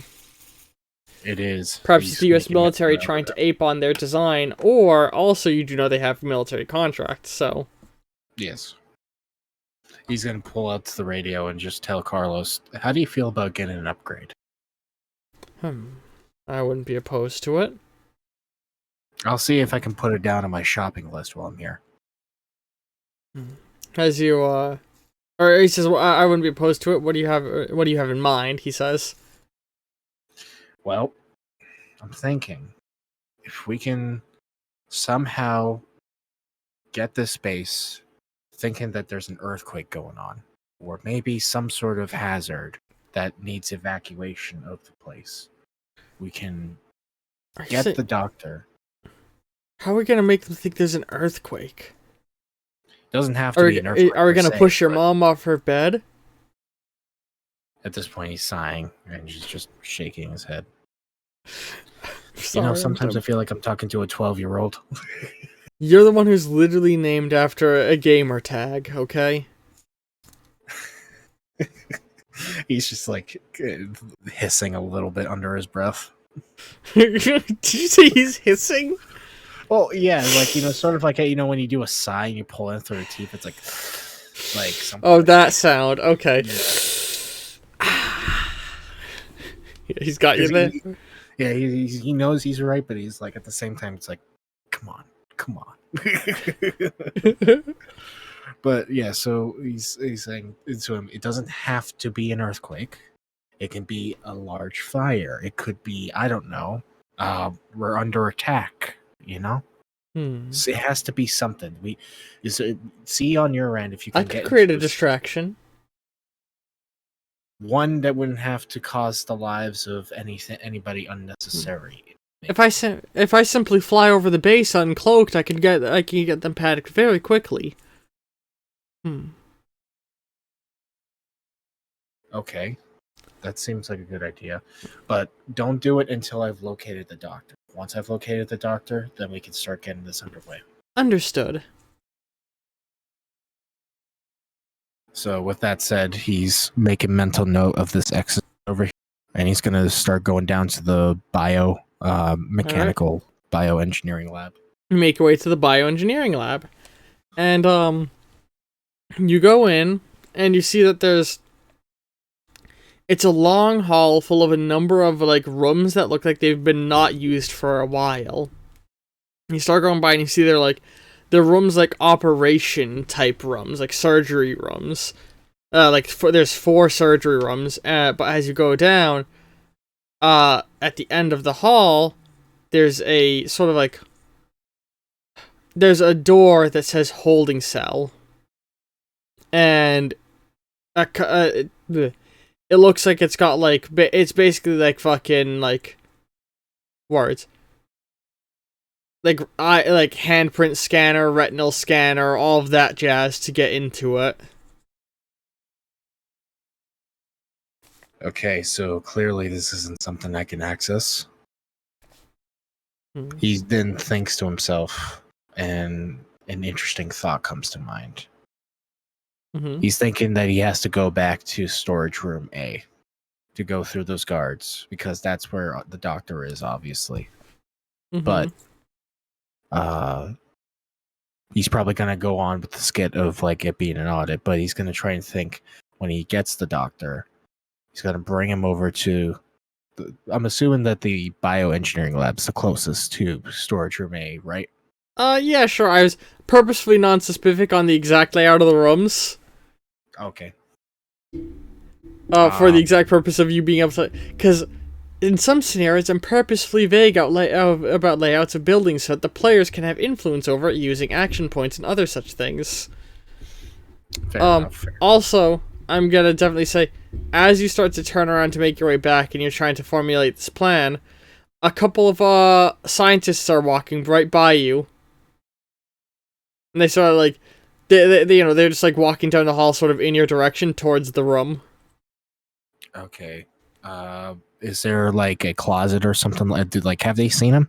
They've seen you, and they don't seem to care. Okay, so then he's just gonna if they're not freaking out, he's not gonna freak out. He's just, I don't know, looking at the place, looking like as if he's writing down an audit or something like that. Writing down an audit on no paper. Yeah. There's 3 of them, and they walk by and go over, and one of them walks up, and he puts his eye to the 2 are standing behind, like he's standing at the thing, there's one behind him, another behind him, and he walks over and he like lets scan his eye, puts his hand on it, and then he goes to him like,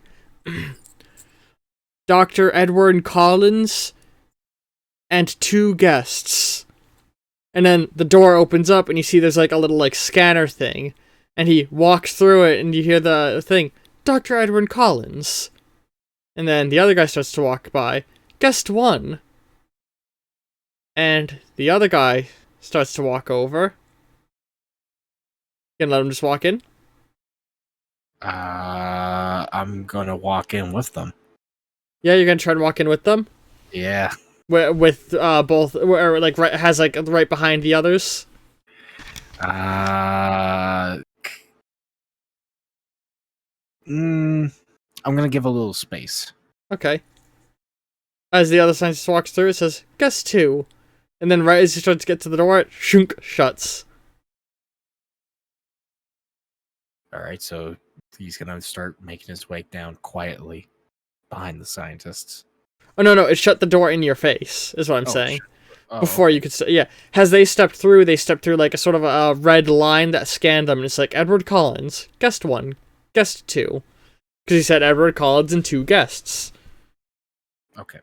So, with that, he's like, okay, I'm definitely opening the store. So he's going to make his way towards storage room A. Alright. You approach storage room A, there's the 2 guards there. He's going to walk up to them saying, hope you guys don't mind. I need to get in there. I'm doing the audit. I don't know if you guys been hearing this, but there's an audit that's going on. We're just doing, usual maintenance routine checks, make sure the place is up and running in good condition, and got to report it up to the higher ups, as you know. I'm gonna ask a stupid question. What is an audit? Isn't it just when they count everything that a place has? Basically, kind of like doing a check. Like if you're okay, so I know there's an audit for like average people like us. In which case, that's a bad thing because they're looking through everything of your purchases and stuff if you don't file your taxes. But for business, it's more of like just making sure everything is good, or checking through tax paperwork and seeing all the itty bitties and what stuff.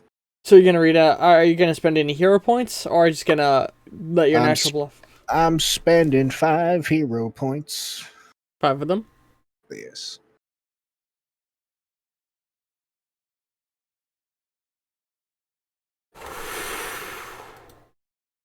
Good call on those 5 hero points.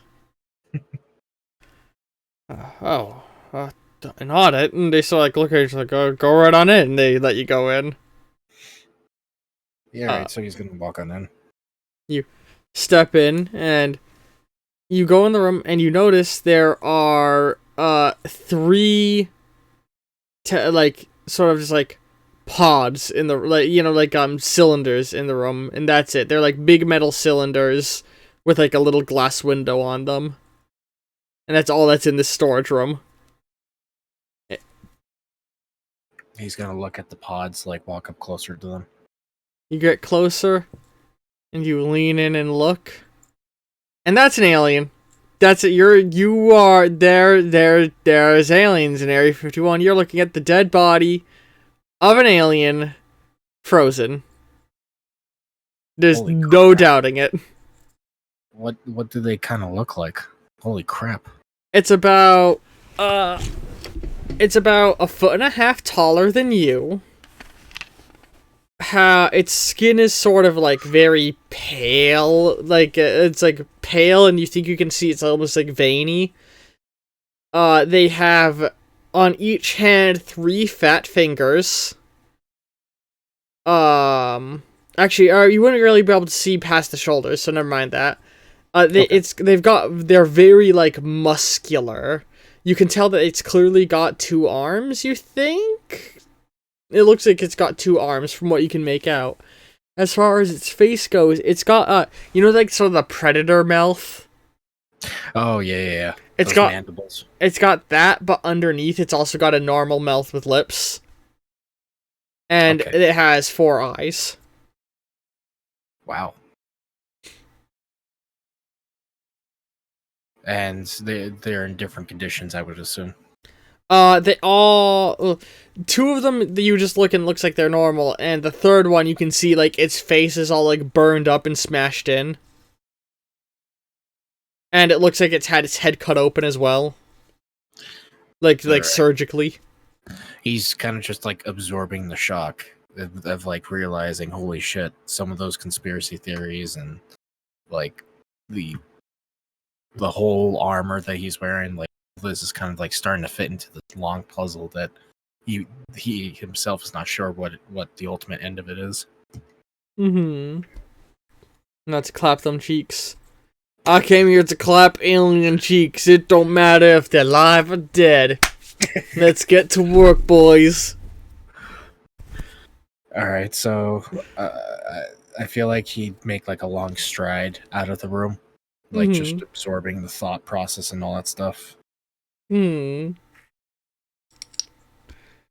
you go by and the guards, they sort of like glance at you as you go by. Don't say much. Yeah, I haven't said much because chances are they don't know what's in there either. Well, I'm saying they don't say much. Oh, as you go out. Sorry. Yeah, so he's walking on over just thinking like there's aliens here. There's aliens. And our guy is working on alien technology to help develop it with instruments of war. And all this thought process like going through his head, and he's kind of having kind of like a panic attack moment where he's like sweaty, he's thinking, and he's just keeping himself steady on like a wall and just like contemplating and thinking about all the stuff from like the programs like his father was a part of, what he's been a part of, all that's kind of happened is leading up to this huge, ginormous chess kind of like game of like whoever's on the opposite end, and he's just caught in the middle of it. Mm-hmm. Get your point. That was a nice little monologue there. So he's gonna go into the bathroom and just like freshen up his face. Yeah. And then what's your plan? He's gonna try and think and see if he saw where the target was. You never saw him anywhere in the building. The only other place, and he starts realizing that he could be, is in the bioengineering room behind that key hack. Mm-hmm. So he's gonna think to himself to find who would have access to that kind of door. Where would, all the scientists of this facility be located in, like a water room or something like that. Mm-hmm. Oh, like look for a break room to find scientists? Yes. Alright, like, I there would be like a sort of a not in this building there wouldn't be. Oh, not in this building. No, it'd be in another building, a rec area. Okay. He's gonna then just start looking for at least scientists in this building that would have access to that door. That you assume would have them and just basically follow him, or? He's gonna follow them, but if there's like an opportunity or a way to go through like individual case files or like a file room, he wants to look for something like that that might lead him to find someone who has access. I mean, there's the other storage room with files, but those are relatively boring. There's other buildings in the area 51 that if you're looking for case files, they'd probably be stored somewhere else. So he's gonna start realize that, and he's gonna walk out of the building and try and catch up with Carlos. He looks over, like, "Where's our guy?" He's basically looking at him like as if like his mom got shot in front of him or something like that. Jesus, quite the fucking example to jump to. He puts a hand onto Carlos's shoulder, and he's kind of like twitching a little bit. Like, hey, what's up? What's up, man? Chill. We need to talk somewhere private. All right, and he looks at you, and you guys like step off to the side, like in between two buildings. What's up? He's gonna pull from his pocket one of the floating orbs, and like pin it in the air and let it sit there. Yes. Holy shit! And he like starts looking. I was like, "What the hell?" And he looks at it for a moment. He grabs it and he like lifts himself up on it. That is something else. He's basically grabbing onto Carlos almost intensely and saying, "There are aliens here, and I saw them. I saw the ship. I saw it all. They're here. And all those conspiracy theories, all those rumors, all that stuff, all that crazy bullshit that they would sell you is somehow true. And it is here." You're fucking with me. I wish I was. I really wish I was. But this is huge. Have aliens in Area 51. Yes. And that's just a piece of the puzzle in this long ever chess game, and we're all caught in the middle of it. Whoever's on one end is fighting against the other that's on the other end of it. Wait, you think we're fighting the aliens? It's either that or something worse. We're merging with them. Merging with what do you mean merging with them? You know how in some ways when we go to help places that need help, we sometimes take things from them to ensure that there are protection places in need, or protection protocols, I should say. Yeah. This could be one of them. You think the aliens are infiltrating the government? I don't think that they're infiltrating the government so much as the government knows that they exist, and they're using the technology that they have recovered from them, whether it be to make things like your armor. Yes. I mean, that would make sense. It passes out. But now we need to get into the security files. There's a door inside this building over here that I don't have access to, and I need somebody that does. Alright, do you know who would? The only thing I could think of is scientists, but that's kind of a rather large file to rummage through, as you can see.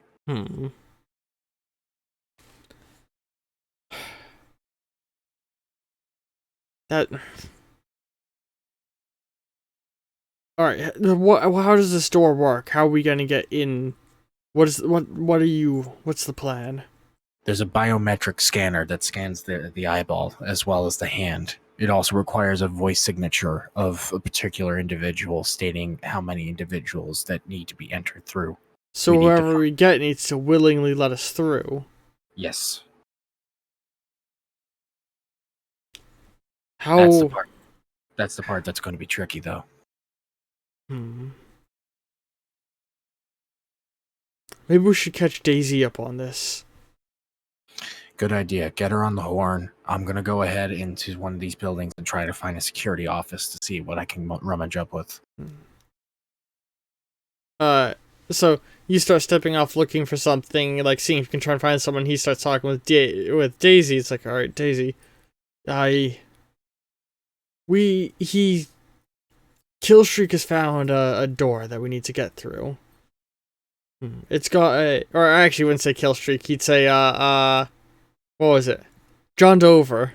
John Dover has found a door he needs to get through. It has biometrics, eye scan, and needs a voice signature. Alright, simple enough. What's the problem? The problem is we don't have any of those three things. Well... Has he tried to see how strong the door is?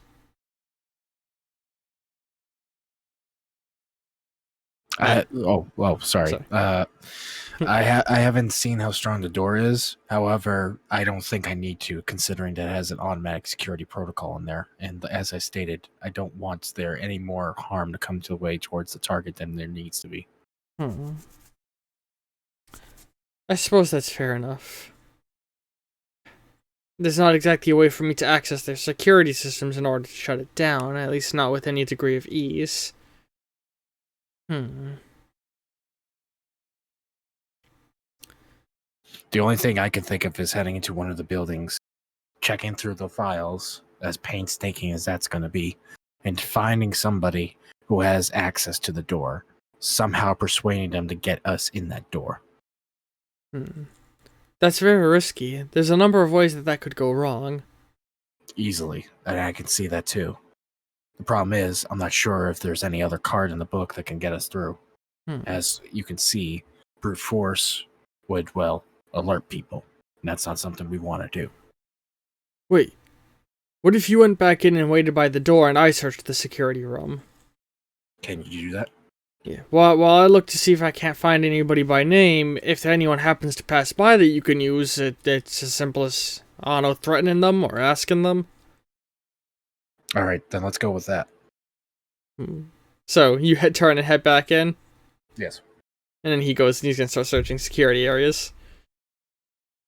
Yes. And you sit by the room, So, I'll tell you what, somebody will happen to wander by if you pay a hero point. Yeah, sure. Because I low-key already gave you the opportunity once. So, two scientists start to walk by. And one of them leads down, he's like, I don't know, John Mulaney and guest. He's basically telling them, like, hold it right there, gotta do an audit. And this is a certain section I have to do an audit in. You gotta try and convince your way through. This is gonna be with 2 disadvantage. And I'm throwing 5 more hero points.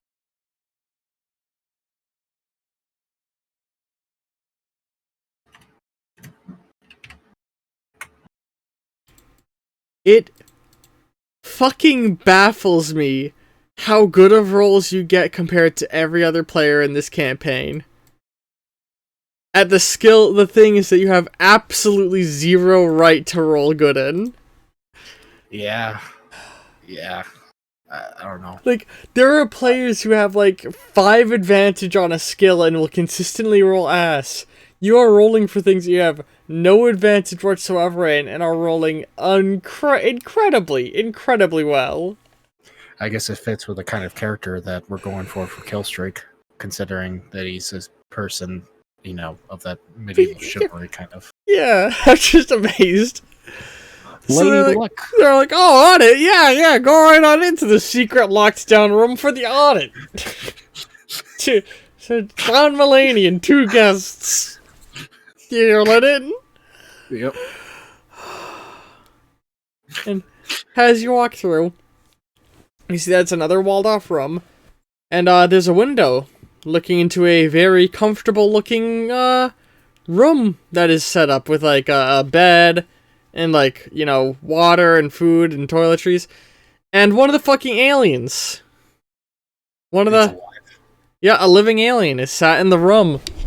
Currently, he is restrained against the wall with a thing around his neck, you realize now, 4 arms. He's got 2 very small arms that come out the back of his body, and his 2 legs, which you actually realize aren't 2 legs, but 4 that have been bound into 2 sets of 2.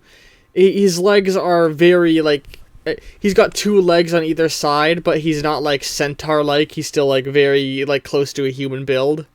Yeah. He's got a little like, bit more of a badonk. It's like the crab people from South Park.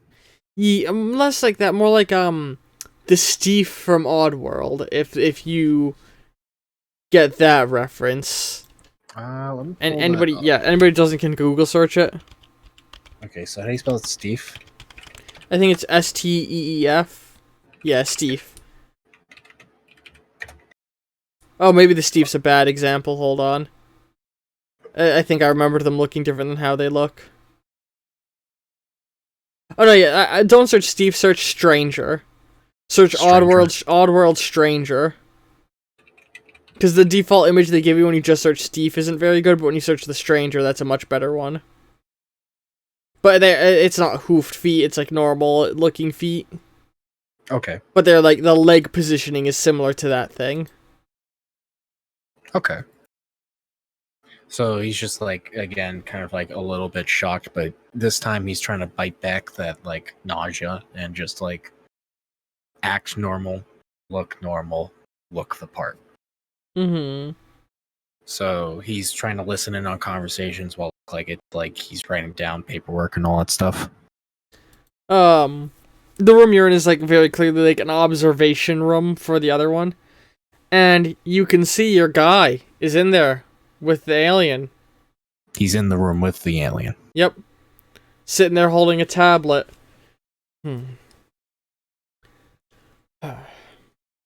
This would go a lot smoother if you cooperated with us more. He's going to leave his radio on so he can have Carlos and DZ listening. Alright.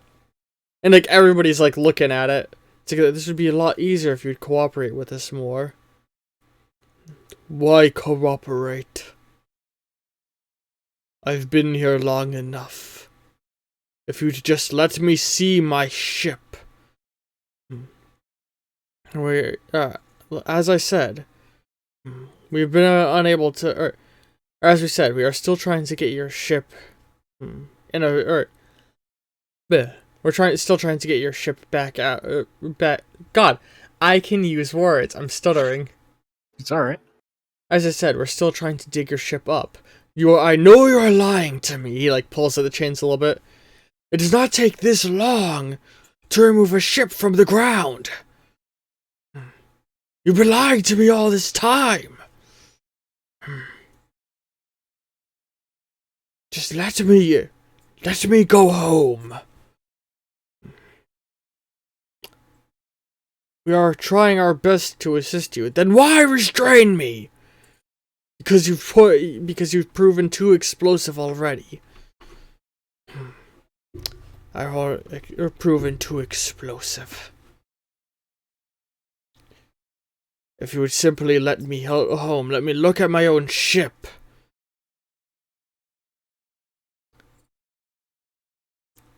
Yeah, he like looks off to the side.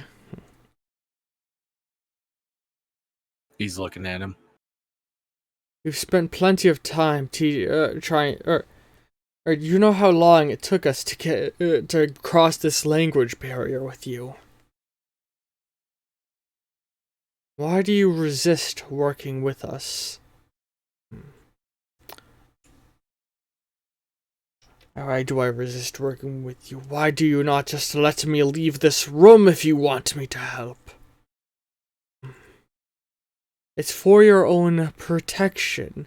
For my own protection from what? You can... I understand if your people would be frightened at my presence. But you can't seriously say that anyone beyond this room doesn't already know about me. We've had this conversation already. Maybe we should move on to more informative topics. Maybe you should let me out.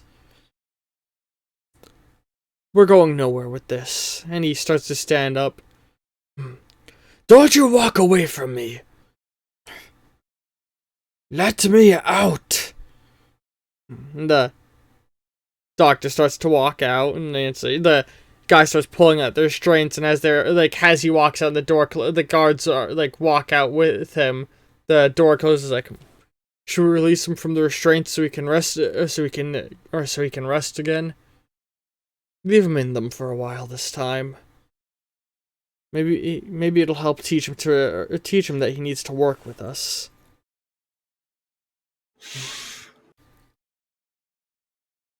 And he glances over at you for a moment, but doesn't say anything, and walks over and just starts looking at some computers and typing at some things with the other scientists.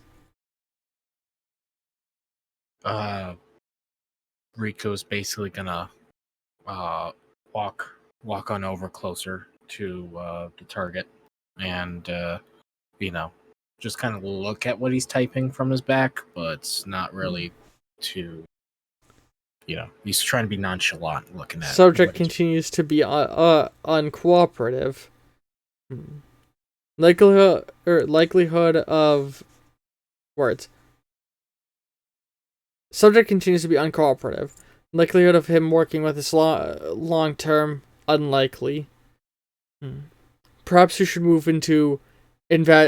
along to advanced interrogation methods in order to get the information we need. Recommendation: remove bodies of subjects 2, 3, and 4 from cold storage in order to find potential weaknesses in biology. Alternatively, attempt things we know already work on people.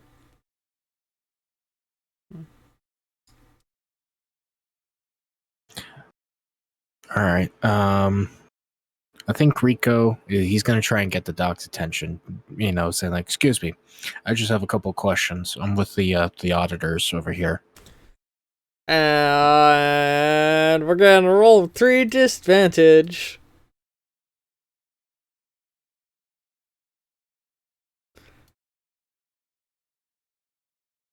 Are you adding anything? Nope. So you rolled 2 successes and 1 dice break. Okay. The opponent rolled 1 success. But that does mean with 2 disadvantage, you're coming out to -1 success range. Oh.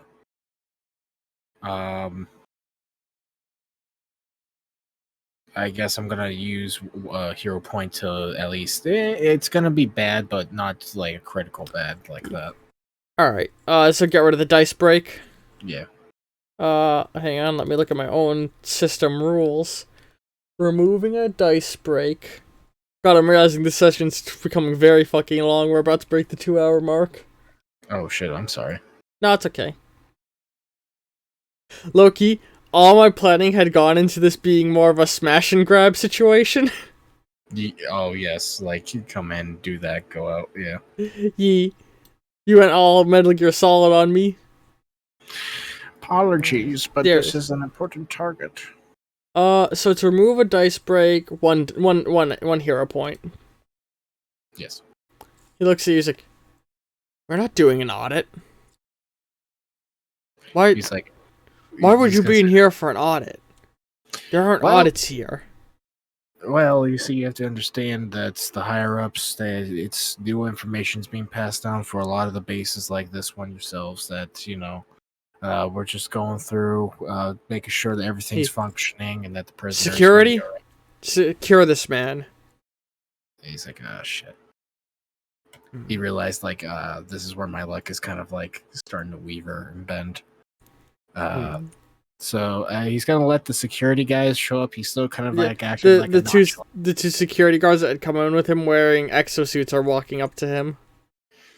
All right, so he's gonna let them. He's gonna let them walk up to him. He's still kind of like acting like nonchalant, kind of like a Nathan Drake sort of situation where he's like, hey, hey, no. This is really just. I need a minute of your time. I'm with the auditors. We're here to ask some questions about the place. And when they get close, he's gonna try and nudge him in the face. Nudge them? You mean punch them? Yeah, if he says nudge, in actuality, it's punch. So you get super strength. Okay.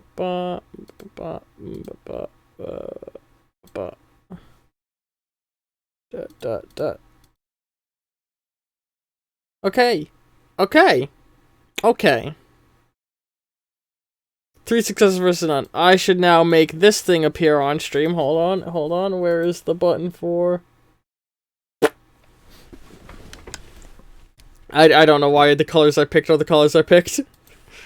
So you get 3 successes against none, so you fucking punch him in the face and break the visor on his helmet, and he just like falls back and like falls over holding his face, and the other guard looks over like, oh. So that's the breakout of combat, is that attack from you.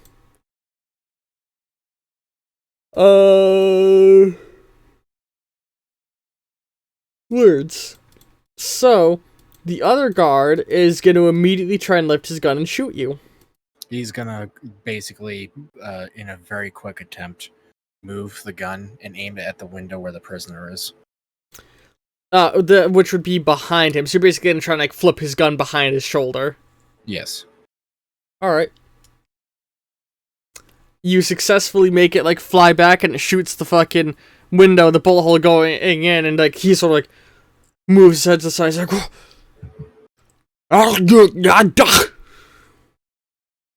you hear the alien say that. He doesn't understand language, but he's focused on the fight. It's now your turn again. The other guy's gonna scramble over and immediately hit an alarm button. Oh crap.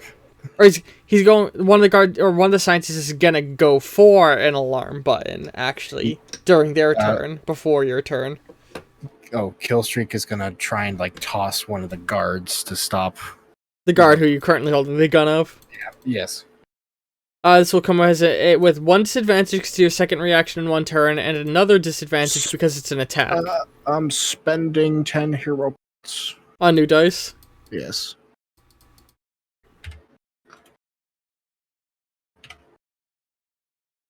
Just for the record, statistically it's better to remove disadvantages than it is to roll a new die, because a disadvantage automatically removes 1 success, whereas a die gives you a chance of rolling an additional success. That is, you know what? Yeah, that's.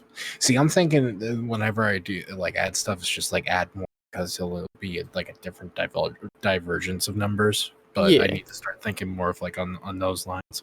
That being said, you successfully yeet this fucking security guard at the scientist before he can get to the button, and it's now your turn. Well, he's gonna. Those guys on the floor, they're still alive, right? Mm-hmm. What about the guard that he punched in the face? Is he knocked out? Or is he fell back to the face, fell back on the ground, is holding his bloody-nosed face. So everyone's still okay, but it'll take them a moment to get up. So, in a very quick attempt, he's grabbing Target by the shoulder, and he's gonna quickly pull out a walkie-talkie, saying Daisy to do the thing. Understood. And she, she's gonna do the thing. Yes. And you hear him. Do I need to start doing something out here? From Rico's gonna say to him, just make sure that you don't get arrested. That's the big important thing, and you're gonna be my eyes on my way out with the doctor. all right. All right. What else do you do with your turn aside from that? I'm gonna say, giving them the orders was your minor action. Yeah, that's my minor, and my major action is basically he's gonna be,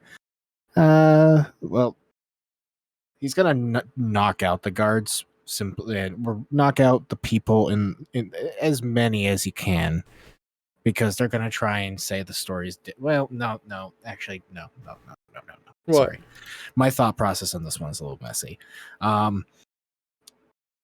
Rico, I think, would be more focused on just trying to get the doc out, because they're getting attacked by aliens, or at least they're trying to make it seem that way. And is there like a button to release the alien that's in this chains also too by the computer? Yes, there is. So it's less chains. It's more like it's metal poles with claspers on the end. I feel like as Rico's walking out with the doc, he might So you're gonna try and grab the doc and release the alien? Yeah. All right. So you grab the doctor, go over, hit the button, you release the alien, and he as they release, he looks up at the window for a moment. Which, if it's not clear at this point, it's a mirror on his end, and he basically runs over and leans and looks through the bullet hole and sees you holding the doctor. And he rears back and he punches right where the bullet hole is, and his hand goes through, and it's he cuts his hand a little bit, but he makes it bigger, and he looks over, he's like,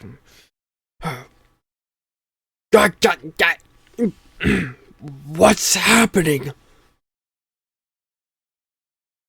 Killstreak's just kind of looking over he can speak English. Holy crap.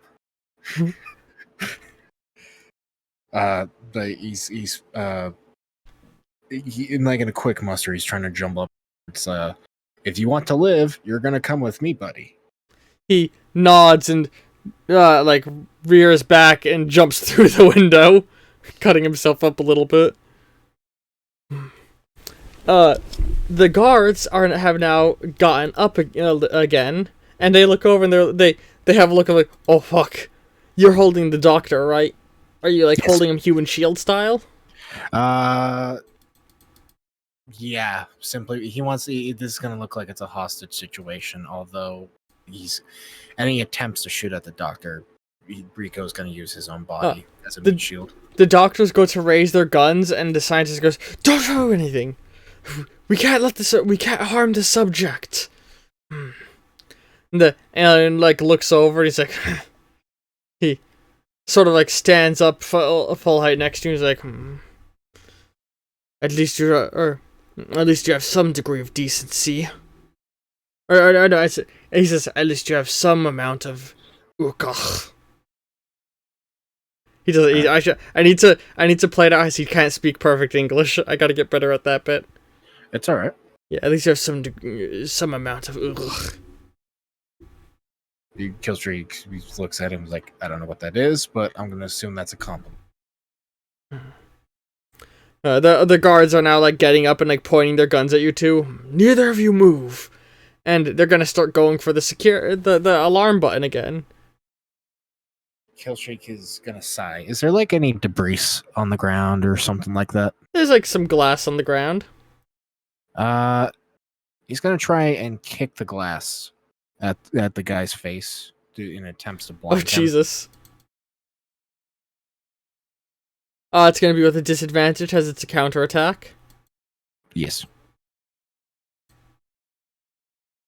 You roll 3 successes and 1 dice break against their 0. Okay. So, you fucking kick a shard of glass up into the guy's eye, and he stumbles back. Holding his eye in pain. The scientists are also gonna go for the button now with urgency. He's gonna suggest to the alien friend to stop him from touching the button. And the alien bounds over. Hold on.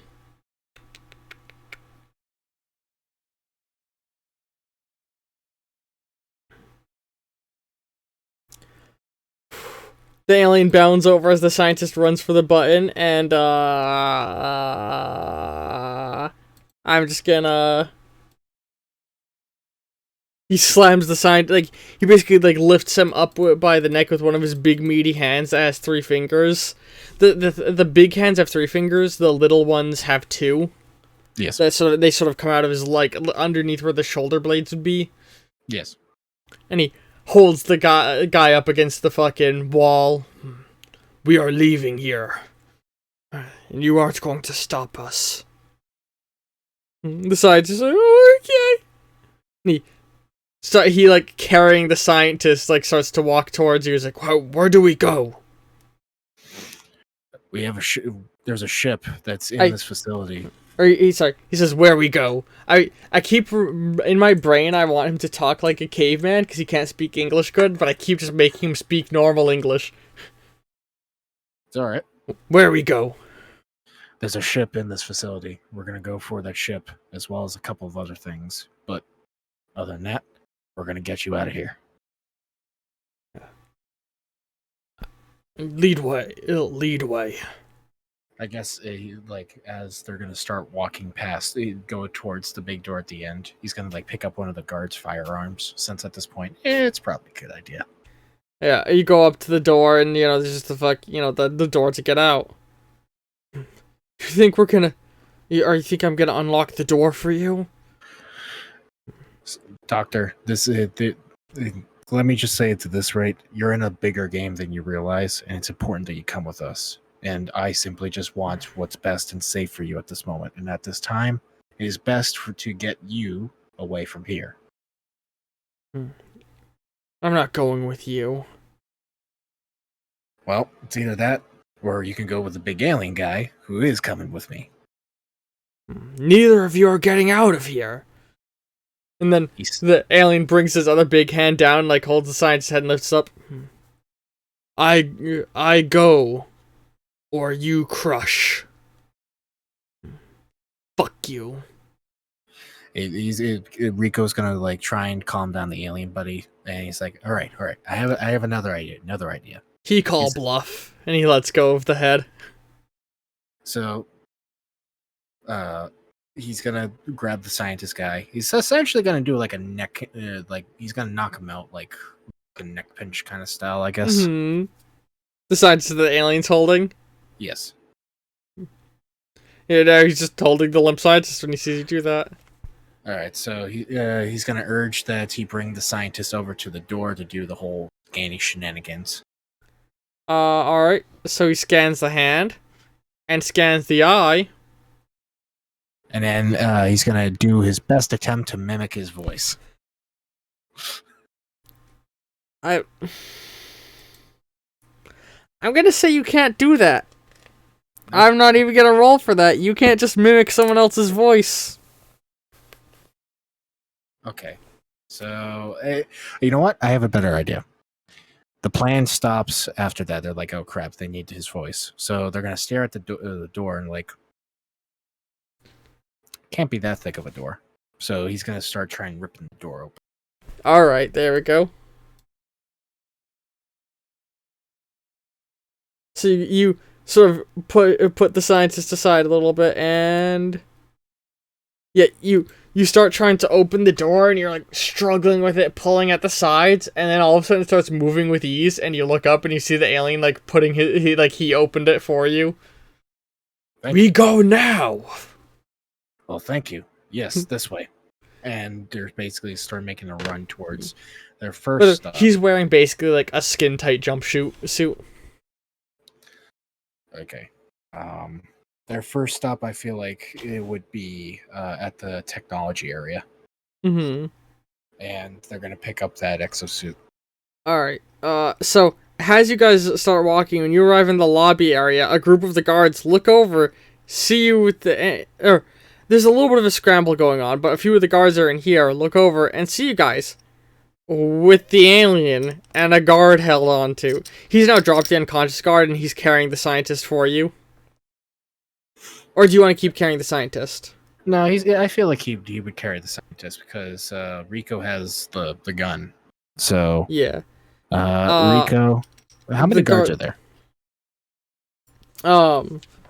Like 3, and they look over. They're just like they give a look of like, oh, like realizing like that's the alien. What they immediately go for the radio. The subject has escaped. Rico's thinking to himself, now's our real time to leave. So he's gonna, I guess, in a vein to because this is an attack scenario, right? Mm-hmm. It's a combative scenario. He's gonna or challenge. He's gonna shoot at them, but he's gonna aim for the hands holding the guns and the radios and all that stuff. All right. Yeah. Be a good guy and not murder. Yes. 'Cause you're a hero. And I feel like military training would help back this up too. Yes, it would. Good call. Ooh, it's causing a dice burst chain. Alright. So you fucking blast their guns out of their hands. They're like, ah! Like, you basically shoot up their hands and they fucking step back holding their hand. Oh man, how bad of a cripple is it to have your hand shot? I just thought about that. I guess more so you're shooting like the shoulders. Shoulders, I feel like it would still hurt. It would obviously hurt no matter where you got shot. But I feel like if the hand has so many small bones, like, I feel like you'd be injuring these people for life if you shot them in the hand. Yeah, that is a good point. So the good hero thing is probably more so shooting the arm and shoulder, where it's gonna hurt, but like they'll recover. It's at least fewer bones, more likely to heal up. Yeah. So you fucking shoot their arms, they drop their guns, and are you gonna head to the other wing still, or? No, we're gonna go towards the technology area and pick up that suit. Alright, so you start heading towards, like, down the tech wing. You follow the alien as you're following, he looks around, he's like, we're going. We're picking up stuff, for the trip on our way out. So you're gonna, like, go into the room with the exosuit? Yes. All the scientists go over and just like, oh! They, like, flinch away when they see you. Actually, no, they don't flinch away from you. They just, like, look over at you as a shoulder and like, what's going on out there? He's like, ladies and gentlemen, allow me a minute of your time. Please get the fuck out. Thank you. They're gonna turn and start evacuating. At which point they'd probably see the alien in the hall and scream. I'm guessing you're getting in, like, are you gonna put on the exosuit? Yes, because he's gonna. This is like a gift for Carlos. You step in it, walk out of the room, and you see the alien carrying the big ass fucking gun they were testing in the other room. This is like, think of Fallout big guns, like a minigun that you hold down at your hip, but he's just holding it in one of his giant hands. Or no, he's holding it in his 2 giant hands, and he currently has the scientist in his smaller back hands. He looks at it, and on the one hand, like, there's a reason why I think I really like you at this moment. And then he's thinking on the other part is, I have no idea what this technology is really like. I've only just discovered that my suit has a connection to this, and I'm witnessing all these puzzle pieces in this destruction force. I have no idea what I just released, whether its intentions are good or not, but I'm going to have to place my bets are that it's good. And let it follow you? Yes. You guys flee down, and now you're heading to the hangar, I'm guessing? Yeah, where the other VTOL is. Yeah, you run in, and as you go in, you see, like, a couple... They've mostly started to leave the room, but a couple of guards that are still in here, like, look over, and they're like, so they scream when they see the alien. They're like, shit, what do I do? No, stop it, or stop them from getting onto the ship. And they're gonna, like, lift up and fucking try... Well, you guys get first action as you enter the room. Rico's gonna test out this new exosuit's capabilities and see if he can, like, push them out of the way so they, can make it to the ship. So you just barrel through the guards? Yes. Yeah, so, I mean, I did the roll. You go running through, and you just fucking, like, basically, like, run through them like there's nothing, and the alien basically does the same, grabbing one, or, like backhanding one of them out of the way. Before any of them could even get their gunshots off, like, as they're scrambling, and you guys get on it, and the alien immediately looks down, like, starts looking down, and it's like, primitive. will work. And he drops the scientist and starts like immediately like with his hand like reaching down like hitting buttons and starts to like fucking starts to take off and turns towards the fucking hangar door, fires its rockets and blows the hangar door open. And it starts to fly forward out of the room. Are you gonna like say anything? He's gonna say to the alien guy, "We need to pick up a friend, then we can head out." He looks over to you for a moment and like almost as if he's processing what you said, and then nods. Who? You'll see. And he's gonna pull up the radio and advise Carlos to meet them. Yeah. On, particular hill. At the explosion. Yes. Yeah, he starts running toward, like, you look around, you can see him running over. He basically, like, I'm guessing, like, that guy right there. Yes. Yeah, the alien flies the ship down, opens the back door, Carlos runs behind it and hops on. He starts, like, running in, like, has that, you guys start to take off, and he looks over, and he's like, that the alien? Yes, that's the alien I was talking to you about. Huh. That the doc? Yep. Fuck you. Oh, well, nice to meet you, too. What's your name? He looks at the alien. Sugar. Well, nice to meet you, Sugar.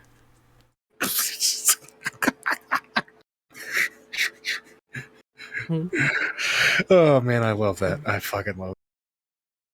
Are you gonna, tell him to go and get Daisy, essentially? Or you can see Daisy's ship flying around and narrowly trying to avoid fucking, like, they're starting to now scramble other VTOLs, and she's, like, narrowly flying around them. They're basically going to follow in pursuit for her ship. They're going to communicate with her, giving her set coordinates where they're going to meet after they've eliminated the hostiles that are coming after her. If I, bleh, words, I can use them. So you're gonna try and give her coordinates, tell her to flee to, and you're gonna try and watch her back? Yes. Better idea. Fly over her. Alright, so they're gonna do that. Yeah. Open the back! And he starts running for, open the back. He starts running towards the back door. Yes. Yeah. Yeah, I guess you're not in control here. The alien opens the back, jumps out and he lands on top of her ship and he goes in. He's like, basically you're now watching like the ship fly around. The alien's just looking over. It's like, we go. Like he like looks at you. We're gonna go. We're just gonna pick up this other friend from this other Don't ship. go yet. You hear on the radio. I'll have Daisy on hand in just a few seconds. Get below her ship. And you see her ship starting to fly up. Yeah. All the other VTOLs following behind you guys. The alien looks over. He's like, He sort of sighs and starts like hitting some things. And you see, fucking. I'm gonna count this as a new combative situation. Hold on. And he's gonna direct you. It's like, you sit there. And he points towards you sit there. Or no, he says, you sit, and points to one of the other seats. Okay, so he's gonna do that. And you see, it's got targeting software stuff up.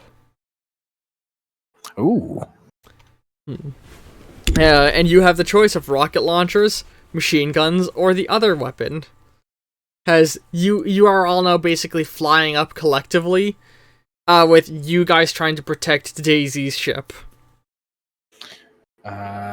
He's gonna use the machine gun fire to start off with. He's gonna warm up to eventually using the ultimate weapon. The ultimate weapon? Yes. All right. The ultimate weapon. I'm guessing you're aiming for like taking them down and not necessarily blowing them up, right? Yeah.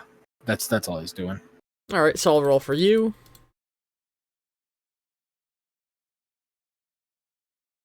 Military training bonus.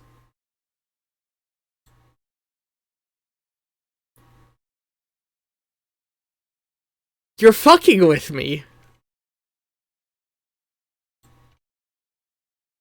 4 successes on your end. Oh, sweet. Good fucking first shot. So you fire down and you immediately take out like one of the wings of the other one and starts, going into like a spiral and emergency landing situation. Meanwhile, the other VTOLs are gonna fire up at you guys.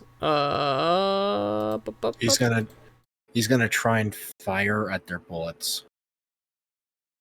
You're gonna try and shoot the bullets out of the air? Yes. You roll... And I will throw hero points. I'm gonna count that as a block. It's still gonna have disadvantage because that's something that's gonna be fucking hard. How many hero points do you want to spend? I'm gonna drop 10 on this one.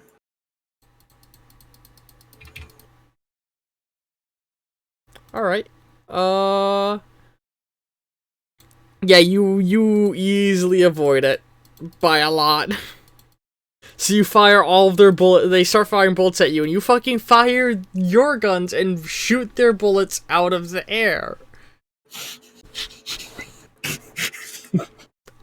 That's fucking something. I imagine if you make it by and like nick the armor, realistically. Yes. But now it's back to your turn. He's gonna use the missile launchers this time and do the exact same thing as he tried doing. Try and aim for some of the fucking wings. Yeah. Bro. They just rolled -4 and you rolled 5. Holy shit. So you fire off the rockets and take out like pretty much every VTOL. The only thing left as you're going, you hear Daisy. Killstreak, we have a situation. What's the situation? On your 4 o'clock, a jet's flying in. He's gonna pull up the schematics to use the ult against the jet. Valentino's almost gotten me out. Valentino's almost gotten me out. I just need you to watch our burn. I got her off. All right, get up here quick because it's gonna be loud and proud.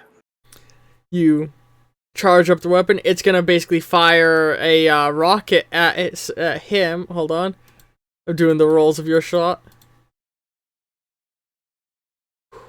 So it fires its rocket off. He starts running. Like, he was on the ship as it was like flying up. As soon as she gets out of it, it starts losing altitude. He starts running out through the VTOL as it's falling, and he jumps out the back as the rocket of the jet hits that ship and blows it up. He goes flying down, and you see he's got on his back fucking all like tied together your power armor. As he jumps down, and fucking the alien, realizing what's happening, like spins your ship around and like scoops him in the back, and a rocket is fired at you guys too. Has the fucking... You fire the weapon off, and it fires off a series of like bright green and pink bolts, like little like pellet balls almost, and they hit the rocket and the jet, and you see the jet just starts falling out of the air, and the rocket pink hits your armor and just falls down and doesn't even blow up. Holy crap. And he rolls, dropping the armor, and like starts like stand up. One little rabbit AI, or one little rabbit AI coming right up, holding up the odd device that Daisy's contained in. He's gonna get out of the gunner seat and begin the procedures to get her inside the ship. Mm-hmm. As he starts to begin them, the alien like stops and looks over, and he's like, "Core, the core." He looks over. Core. Core. The guy looks over. He's like, "What? How did you? Cerulean had that." The scientist like getting up and looking over. Yeah. Don't. Wait. Sorry, what were you gonna say? No, you go ahead. Valentino, he looks over.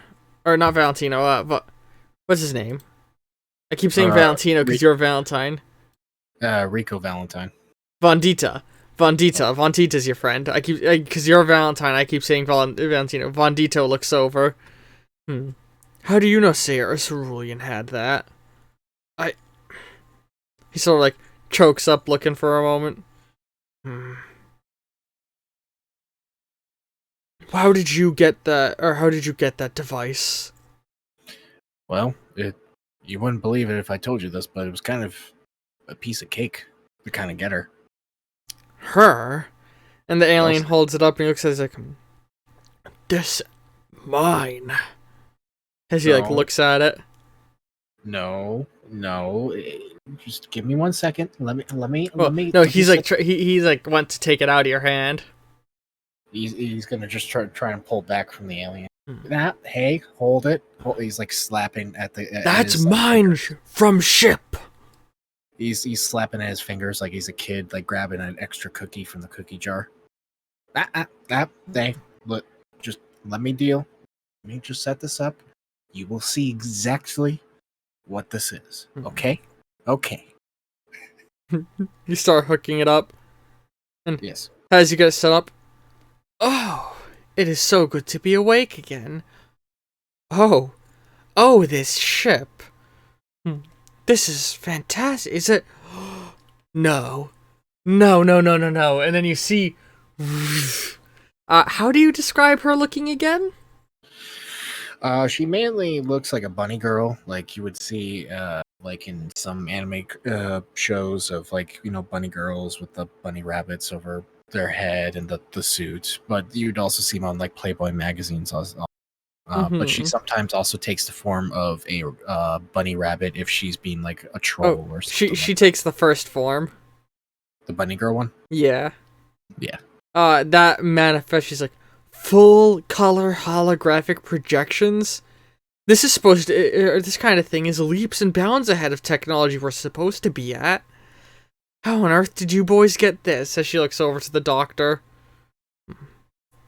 I'm pretty sure your kidnapper can answer that question. Oh, come on. We're on your side. What is that? What the hell is that supposed to mean?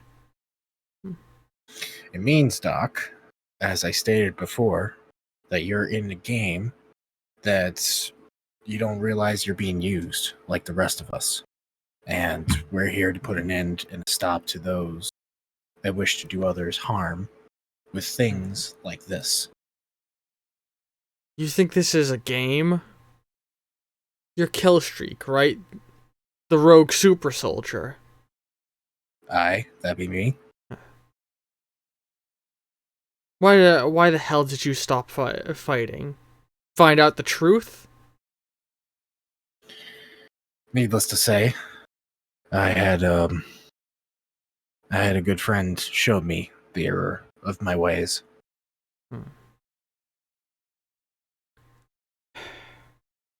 He shakes his head. I told him that you being in the project was a mistake. That they should have revoked your position as soon as I was put in control. What do you mean by that? I mean you're not seeing the bigger picture, Valentine. Then why don't you enlighten us on this bigger picture?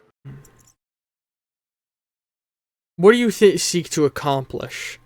Bring down the U.S. military? I seek to simply provide justice where it needs to be proved. And seeing as all that's being done, it all around the world seems to be somewhat connected with each other. Whether it be strange events of giant monsters attacking or alien technology now being used in wars over in the Middle East to kill innocent people. Have you ever read 1984, Valentino? You went to high school, right? You read 1984? Yes. How did the people keep everybody connected? How did the government make everybody cooperate under one political party? It was through the help of Big Brother. It wasn't Big Brother that did it. It was the fear the people felt. The minute hate, the creation of a unified enemy. There hasn't been a single world war since the fighting in the Middle East began. As soon as the terrorism began to slow down, people began fighting. There was discontent. Our country began to collapse in on itself. We were eating each other alive. We needed an enemy again. So That's why I came up with Project Sphinx. So you essentially sought out to make an enemy out of the mess of what came before. It was obvious. Fear unified the people, and you are gonna tear that apart if you do what you're planning, Valentine. He's just gonna walk up to the doctor and says, "Good. Because people have a right to decide how their life goes. It shouldn't be decided by people who make wars. It should be decided by the people who end wars." This country will fall apart if they know the truth.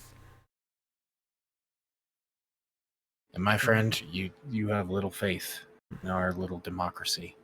That's something that ultimately, at the end of the day, the people need to decide for themselves. And it's important for the truth to be let out to them, to make their own decisions. What am I saying? It's not like you have any evidence anyway. I'm afraid you got that ass backwards, Doc. Look at the ship that we're flying on. Look at my friend over here. Look. The alien sort of gives a wave. That doesn't prove any of what you're of what you want to show. All you can show is that you got an alien out of Area 51, and that's... if you don't think that's gonna cause fucking chaos. People are trying to raid that place under the implication of an alien. What do you think is gonna happen if you come out with this? You're right. The alien and the ship are just small bits of the longer piece that I'm going for. But Doc, you're an even more essential part of this than you realize. Do you think I'm gonna help your little band? I'm afraid you have no choice. I'm not going to do jack shit for you. You can put a bullet in my head if you want, terrorist. Relax. We're not going to do that. Instead, Daisy, why don't you introduce him exactly what it is that we're doing? I don't think he's gonna work with us. Killstreak. Yes, but you have tons of video images and evidence from the areas that you've been through. Oh, right. Through. That. She starts showing all the footage that she's gathered. Basically the evidence of the crimes. Yes. Are you insane? What are you gonna do with this information? Well, are you gonna go public with this? That's just the beginning. As he's saying that at the end of it, it starts suddenly playing a fast forward of the conversation you guys have been having, and then just a playback of what he's saying, and he realizes he's been getting recorded. No, you don't understand. People will riot in the streets if you do this. And Doc, it's important for people to be informed about this. The fact that there is life out there, the fact that this has gone on in our world, that these crimes have been attested for and covered up with such... Do you realize the chaos that's going to arise if you do this? And look around us, there's chaos already around us. And do you want it to be worse? This is already worse. I'm trying to make it better. And this is the way to make it better, is to at least let the truth stand out. Have you been seeing what's happening? A giant monster attacked Discordant City just a couple weeks ago. Indeed, I know of that. If the people... The people need to be able to believe in the US military right now. They need somebody that they can rely on. And that's the kind of people you're looking at. The Danger Squad. The Danger Squad? What? You think you can help hold this country together? It's not just I alone, but it's with the squad in of itself. with our duty and just to really bring forth the corruption that be and turn into truth.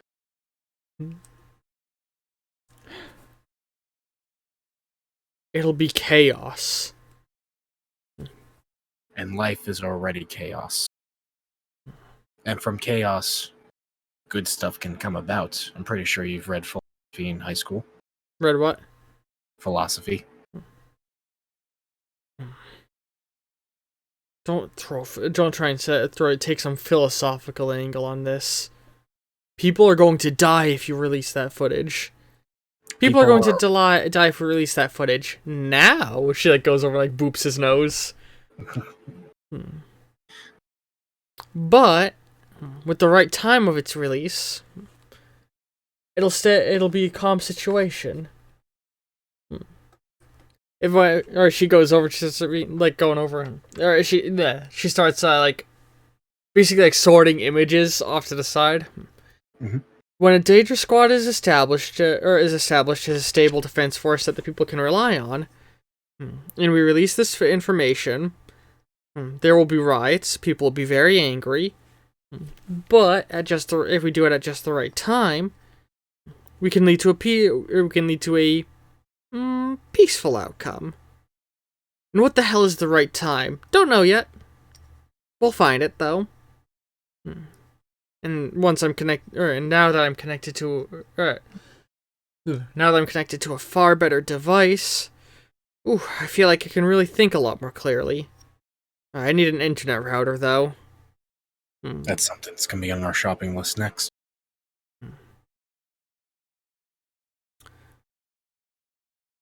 What danger squad? The alien like looks over to you. That, my friend, something I was going to ask about you yourself. You've been stuck in that prison for a long time and haven't seen face to some time. I can't imagine what that's like. I honestly can't. And you have my deepest sympathies about everything that's happened. That's why I want to start this off on a brand new slate and a brand new chapter.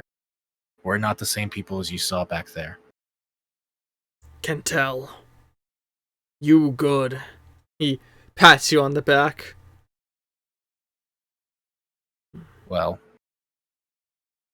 what if I were to offer you a chance to make right not only what has been done wrong to you, but to prevent this for your other friends out there? My people came for research. Research? We came to study life forms. Intelligence in galaxy. You came with weapons. We came with defense. We came prepared for you. He points at the scientist. We came in hopes of you. And he looks at you. Galaxy big. Galaxy dangerous. In galaxy, he pats you on the shoulder, need friends. Need danger squads. And welcome to the Danger Squad.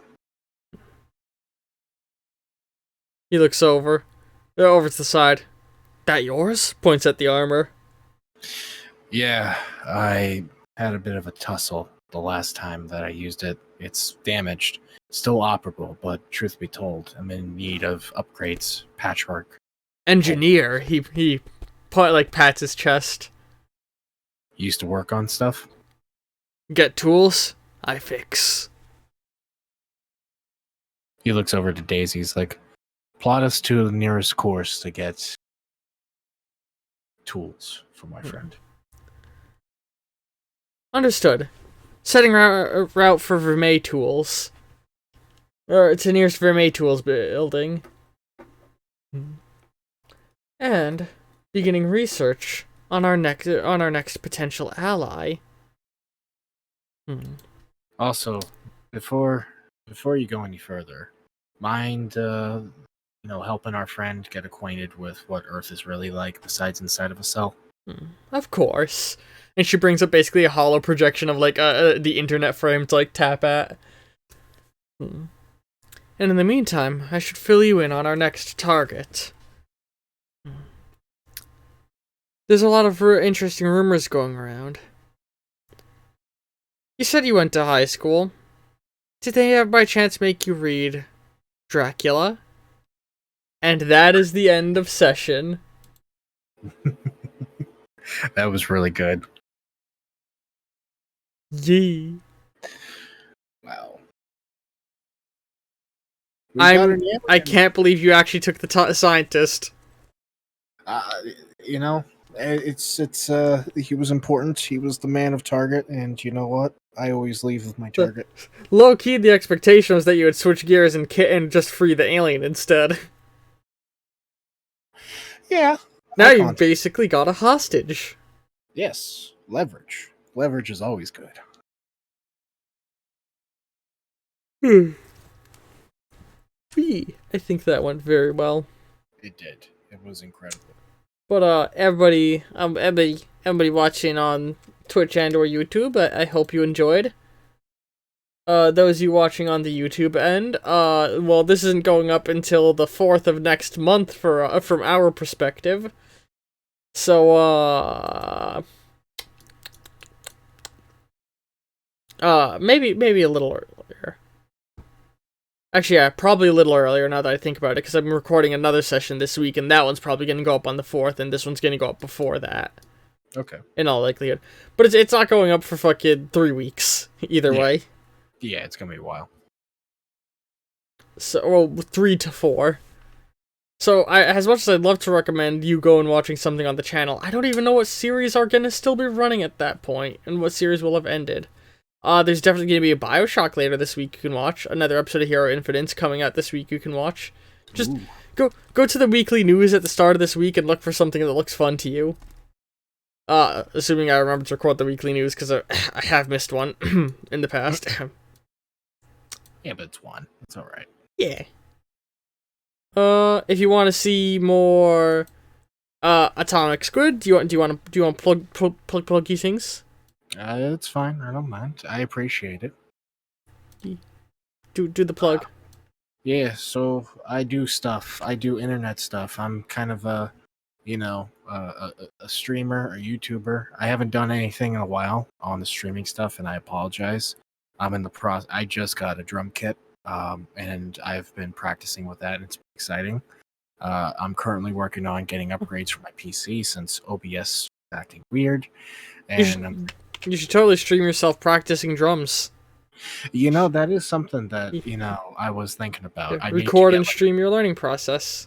Yeah, and I want people to kind of like interact with that, like give me songs that aren't gonna deem it copyright, written struck and all that stuff, and hell, if possible, use some of my skills and talents to make music for, I don't know, like this campaign or something like that. That'd be pretty good to have some original stuff, because this is an incredible campaign, and I mean it every time I say this, but it's honestly better than the slop that the MCU is putting out as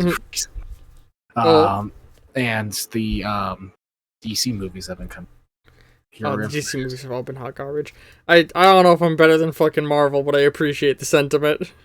No, I honestly think, like Marvel had a strong run with its original stuff, but after the Infinity War saga and all that stuff kind of came about to be what it is, Marvel's had a tough time finding its identity. Spider-Man Far From Home was amazing.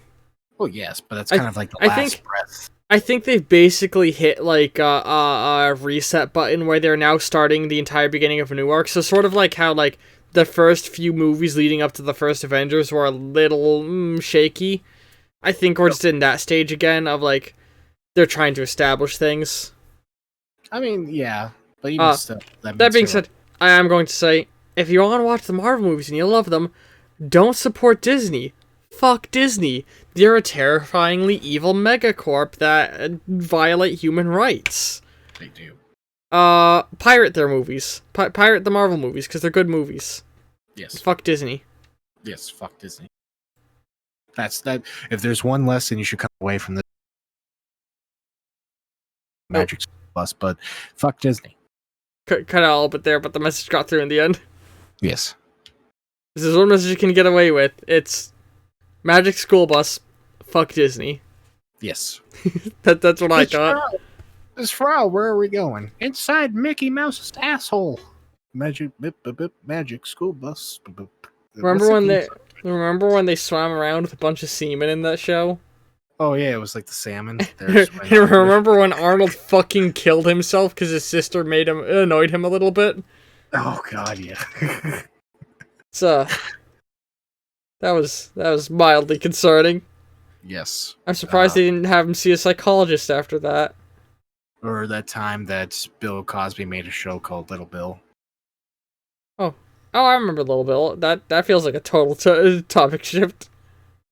It is, but I'm just pointing. I don't know. I was going with. Hey, if you want to see my Little Bill. Yes, exactly. That's where. Here, drink this alcoholic beverage, and we can watch Little Bill together. If you know what I'm saying. Sir, why does it say pudding pop on my beverage? Well, you just gotta. Let's move on from this topic anyway. I hope you've all been enjoying. Yes. All of you have a wonderful day. Jesus, this is a 2-hour, 40-minute episode of Hero Infinite. Nice. Almost 3 hours. Yeah. It's not the longest, but it's a contender for one of the longer sessions for sure. Hope everyone's enjoyed it, and I'll see all you later. Ta-ta. Adios.